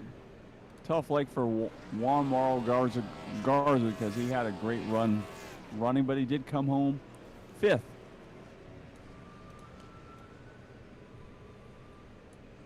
That he did. Oh, I did not mean to do that. Whoops. Oopsie doopsie. Brandon Massey can't figure out what he's going to do here. Burn it down now. He's stopped at the start-finish line. Brandon Massey with the very nice photogenic pose there at the end of the race here. We're going to go ahead and pull our winner in for the night, Brandon Massey, to come get interviewed. Let's move up. Brandon Massey to the Ghostfire Media broadcast. Here we go. Brandon, you have Nick and Randy up here in the booth. Congratulations on your second win of the season.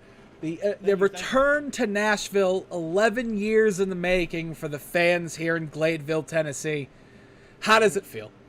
Feels great. And how about that for a guy that literally bought the track and got logged in with 2.5 minutes left in qualifying? If that doesn't show exactly what kind of driver I am and how talented I am, ain't nothing going to, boys. Nothing going to. That's not being humble at all, is it? Hey, look, here's the deal. I get called out on these broadcasts all the time about this and that and others. and whatever, man. I'm the outlaw. I'm the outlaw for a reason. I do things my way. Y'all had Ira on the podcast. Like he said, he doesn't like to hear the crying and bitching. I don't either. It is what it is. But for a man that didn't have the track until 2.5 minutes for qualifying, man, we put on a heck of a show. Car was fast. Got to thank my teammate Ira. We worked well together. Congratulate him on his 4th place run. And thank you, Randy, for picking me in the podcast the other night, man. Hey, man, that's who I wanted to win. I like you. You're one of my favorites. I hate to say that, Brain. I hate to tell anybody that you're actually one of my favorites. I said a lot of good things about you. You were my second pick if it makes you feel any better. Huh? Yeah. I said, you know, I can almost tell me, you know, talk about the good old days of your dad and stuff. I remember all that stuff, so. Yeah, man, listen, man, and Father's Day's right up the road, just this weekend, and this one, Dad's for you, man. Happy Father's Day. He's taught me a lot about racing, just about everything I know, and man, I wouldn't be able to do half the things that I do if it wasn't for him. And you seen Buckshot Tools on the side of the car. That's Dad's business that he does, and so it felt good to be able to get a win with him and his sponsor on the car, and man, it just feels good. Win number 2. It's been a long time coming, but I figured we could win multiple times. And hey, now that we can actually have equal race cars, since iRacing put out that we didn't have equal race cars for a month, now that we have equal race cars, we might be able to do something with these guys. Oh, that'd be awesome, man. Hey, we're That's all cool. about free and free and equal plugs here. So go ahead and give Buckshot Tools a plug. Yeah, absolutely, man. Just hit that up on Facebook, Jerry Massey, or you can hit up the Old Shed Ohio at the Old Shed Ohio on Facebook, and reach out to him, man. He's got everything name brand, all brand new tools. DeWalt, Milwaukee, you name it, he's got it. Craftsman, God, he carries so much stuff. I don't even know what he's got, but heck of deals, heck of buys, man. He'll ship to you. So yeah, you guys look him up, Jerry Massey, on Facebook or at the Old Shed Ohio, and he'll get you taken care of. Awesome. So that's what we're awesome. here for. Yeah, Equal absolutely. opportunity employers here at Ghostfire Media. So when you go down there and get yourself a good old Craftsman tool, don't forget to stop by the drink machine out front and get yourself an ice cold Mountain Dew. That's right, man. I got the best sponsors there is in the world.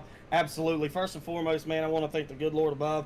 Without him, we couldn't do what we do. I'm going to give a shout out to my wife. She'd been watching, and she came home, and I pointed out, I was like, look, we're leading. And she goes, I know it was on my phone, so thank you, doll. I love you with everything. Shout out to Mom and Dad. I love you both. Mom's recovering from COVID, so is my sister, so get well soon. Shout out to PepsiCo, Hopkinsville, Kentucky, Mountain Dew, the Old Shed, VIP Graphic Designs, Buckshot Tools, RJS Automotive, you name it, man. There's just so many people to thank that supported us up to this point, and thank you guys, man. You guys do an awesome job. And Nick, I'm still waiting on my phone call. Yeah, bud. I'm sorry. I forgot. I'll get you tomorrow. I'll call you tomorrow. You're good, man. But you guys are awesome. You guys are a lot of fun to listen to, and I know Dad enjoys it a lot. So thank you guys, and Cody and Joey and whoever else that Harvey that puts this league on, man. It's a lot of fun to come out and race these guys. There's some really fast guys in this league, man, and it's very competitive. And I think tonight we was able to show our speed and show that we will be able to contend for a championship and be able to move deep into the playoffs, and that's the ultimate goal. Good job, Brandon. We enjoyed watching you out there leading.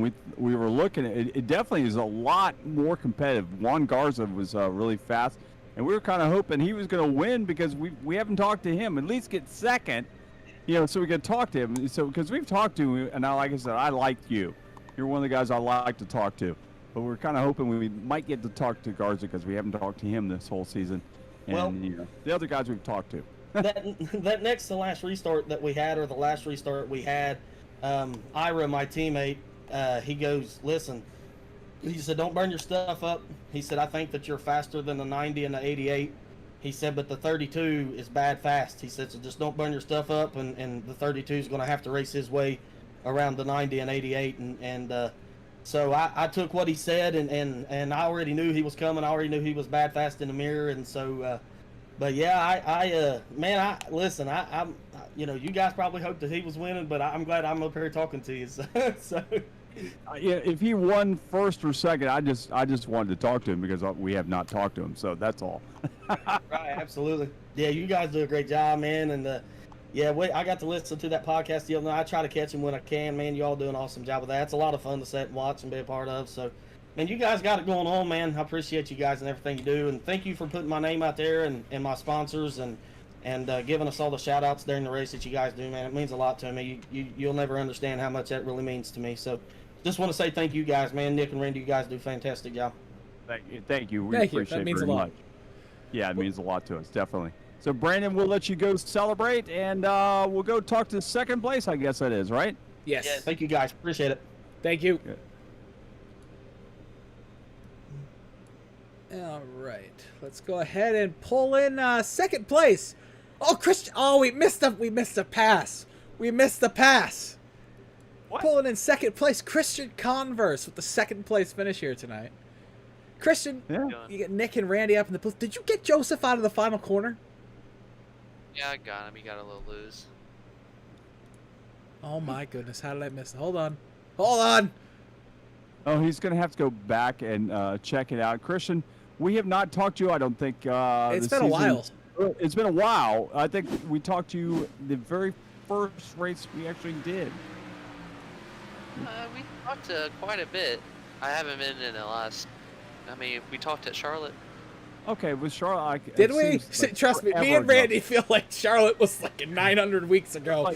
We didn't know who won the All-Star race last week, and we were here. Yeah, your teammate. We couldn't even figure out if it was Cosby or Holt, and we don't, We were here and we couldn't remember. Yeah. When you do this job, your mind just goes away. You just got so many cars going this way and that way. So, but Christian, good job tonight, man. It was fun watching you run back behind Joseph for all those times. You're kind of tapping him a few times. Were you guys on comms talking to each other? I mean, it was just I had a better entry. He had a little better exit. It's so hard to That's pass. what I said. And the setup is super tight. So we knew we weren't going to catch Brandon. It's all about air. It's all about air. If I was in lead, I would have done the same thing. If 32, anybody. It's just if you have that air, you can save your tires, and it's just like a bubble. It's super hard to break. So it's the package that these cup cars yeah, have. the package. It's terrible. Yeah. Brandon Massey was saying that he loves this package. He says the cars now finally are more equal than they were before, and you don't sound like you like the package that much. I don't care for it. I don't care for, before they didn't update a little bit ago. It was before that second place car, you could at least save your tires as much. But now when you get up somebody, you just get super tight and you just kill your right front. So it's like a lose either way for you if you're in second. And that advantage that he had in the Toyota is also gone. I think that was only for Charlotte. Was it only for Charlotte? I thought it was for a few weeks with the Toyota update. It was only for Charlotte. Okay, well that one's gone away. So, so how is karate doing? We've heard about you. You're like a karate guy now. How is that? Are you still doing that? I stopped doing that quite a while ago. I've been doing football for. Okay, so the football, you still doing that? Yeah, I'm still doing that. So what position do you play? They tight end. Oh, Tight end. I was Tim- thinking quarterback. No, he's tight end. He's like Tim Tebow. Are you better than Tebow's going to be? I'll probably be better than Tim Tebow. No, Chris, I can for some reason I can just picture Christian Converse as like 6'4", 242 pounds, and Rob Gronkowski, but not as dumb. I hope to be there. I'm about almost 6'2", so I'm hoping to get there one day. Why do I bring up people's height? It makes me feel He's short. 15 years old, dude. He's 15. I'm He's short. 5'7" and I'm 25. Yeah, but you've already grown. He's 15. He's got another 2 inches to grow. So he probably will be 6'4" and probably 230, something like that. That's what I'm hoping for. Yep. Oh man, we wish you all the luck in the world, and it's always nice to talk to you here. And good run tonight on second place. Unfortunately, it's not the first, but you got to get a win here, man. You really got to win. So you don't have to show up for these races anymore. Yeah, it feels like I lead a bunch of laps and then caution comes out, people stay out, people don't. It's just nothing's going my way. This whole season, I've been finishing second, third every single race. Yeah. Always the bridesmaid, never the bride. Which is funny. This is about the only league I can't win in, too. Really? Yeah. Every other league, I have multiple wins, and then I come to this league and I can't win. I don't know. I don't know what it is about it. I can relate to you. I ran another league besides. I actually ran some R Factor leagues, and I could win in that like nothing. I was winning, either first or second every week, and I get in here on this iRacing stuff, and I can't win anything. I'm lucky if I finish 15th. Yeah, So. I mean, I don't know what it is. Because other leagues are just competitive or not more competitive than this, and I don't know. It's just you're just snake bit at the moment. Trust me, I've gone through it. You'll trust me. The way you drive, when you get there, you'll get there. Yeah, you'll get there. You got another 8 races before the chase, so I'm pretty sure you'll get it before then. Just keep gnawing at the bit. So. Yes, sir. All right, man. We will see you next week in the IVRL, and good luck. Thank you. All right, and last but not least, we'll pull in Joseph Causey, the third place finisher, the number 88. Do we have to? We have to. We have to bring Joseph? I'm not even gonna. Wait, you know what? what? Wait a minute. I'm not even going to. I'm not even gonna give him an intro. Yeah, because our fans know who he Joseph. is. Joseph, Yes. how was work this week? I don't work. I'm disabled. How- You're disabled how and was- retired. Well, how was were practice things for around the Nashville? house?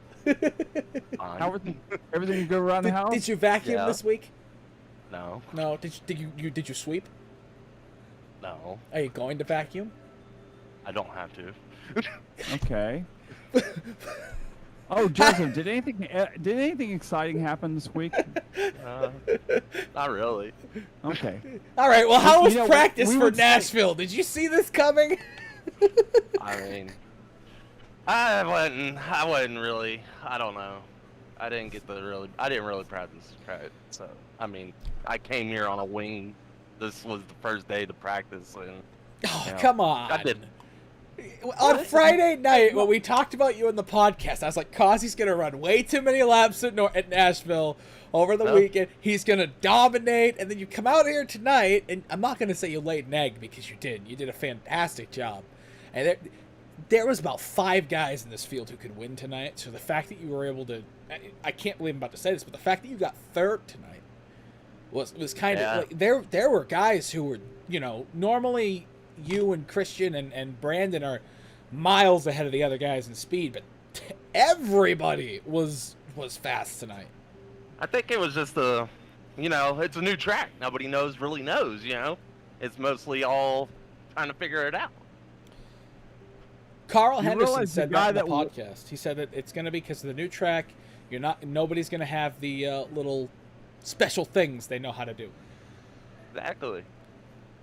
And the guy that won the race just downloaded the track before the race and got so there's definitely no one got any practice, so it was kind of like survival of the fittest, I guess. Yeah, I mean, it's a very different track. Yeah, I mean, it's very different. It's not nothing like all these other tracks that, you mostly know all these tracks.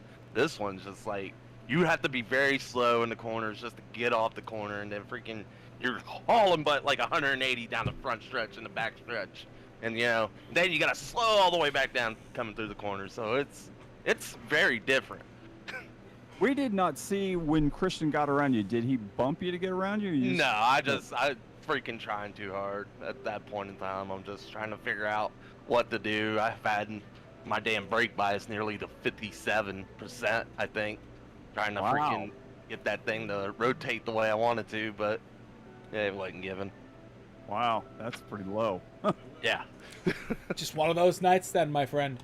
Well, Mr. Causey, next week, the IVRL heads to, hold on, wait a second. It's at Road America. Oh, sweet God, it's the most boring triangle I've ever seen.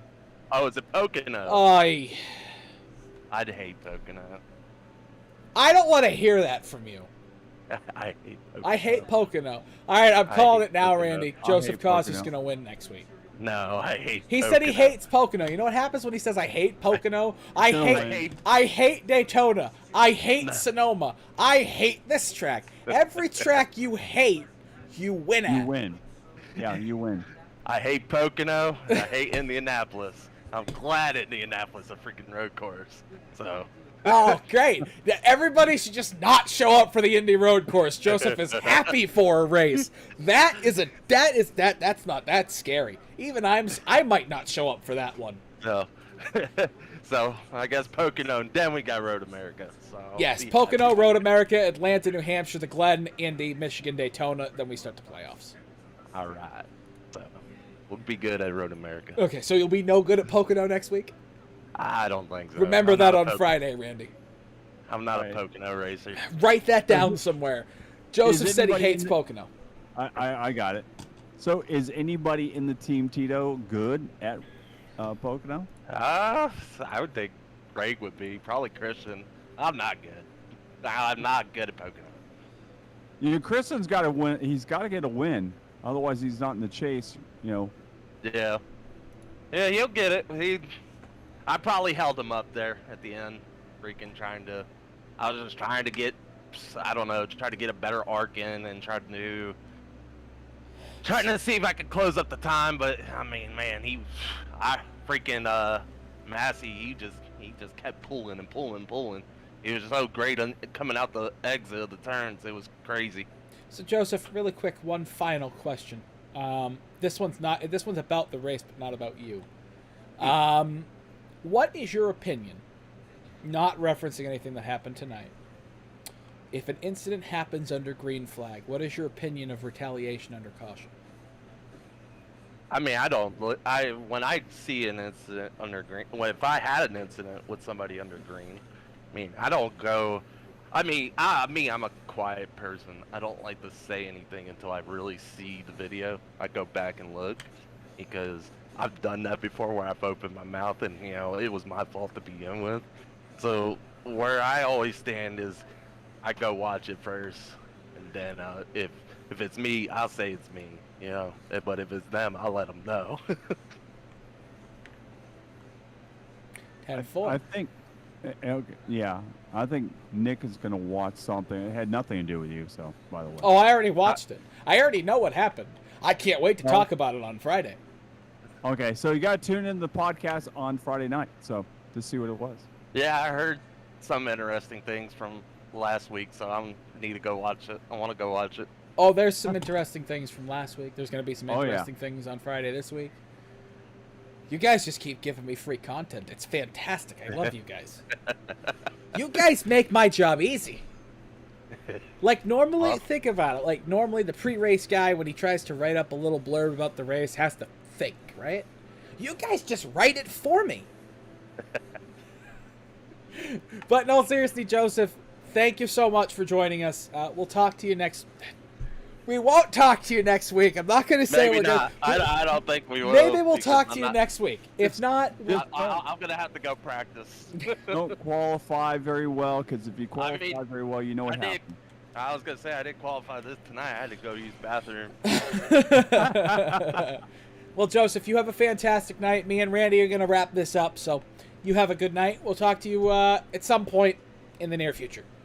All right, appreciate it, guys. Thank you, Appreciate sir. the broadcast. See you, Joe. Later. Mr. Pepper, let's wrap this bad boy up. Let's give everybody the final standings for tonight. All right, Brandon Massey was your winner tonight in the number 65 PepsiCo car, and it was the second place Kristen Converse in the 90. Third went to Joseph Causey in the 88. The 29 Ira Colehouse, the PepsiCo car, came in the fourth position. Fifth was the 32 of Juan Mauro Garza. 79 of Harvey Abrams was sixth. Seventh was Will Cannon in the 08. The 23 of Nicholas Weatherby was eighth. Ninth went to Tom Schuett. And then rounding out the top 10 with Thomas Carino Jr. You want to do the last And 10? You want me 11th, to do it? Joshua Gathright. 12th, Michael Payne. 13th, Joey McKinney. 14th, Charles Urich. 15th, Greg Holt. 16th, Patrick Gaspar. 17th, Derek Schilling. And 18th, and rounding it out, last, Ryan Cliver. So that'll do it for tonight. Don't forget, tomorrow night, the Ghost Fire Media will be on at 7 p.m. Actually, we'll be 8 p.m. Actually, 8 p.m. Practice starts at 7. We won't be broadcasting that, but at 8 o'clock, Larry Patrick and Carl Henderson will bring you all the action for the AOLL Sportsman Division. At the worst track in the history of NASCAR, New Hampshire track Motor is that? Speedway. Oh, yeah, you hate that track. And I will be there making a complete ass of myself because... Right behind me. I hate... Yeah. No. I'll probably be in front of you in the fence.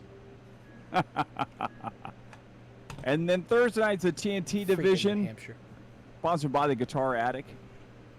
I don't know if Adam Wood will be back in time, but maybe he'll be back. If not, it will be Larry Patrick all by himself probably calling that one, because I will be off on a gig that night. So then Friday night it is the Ghost Fire Media podcast, starting at 8 o'clock, goes till about 8, or from 8 until 10:30, whatever.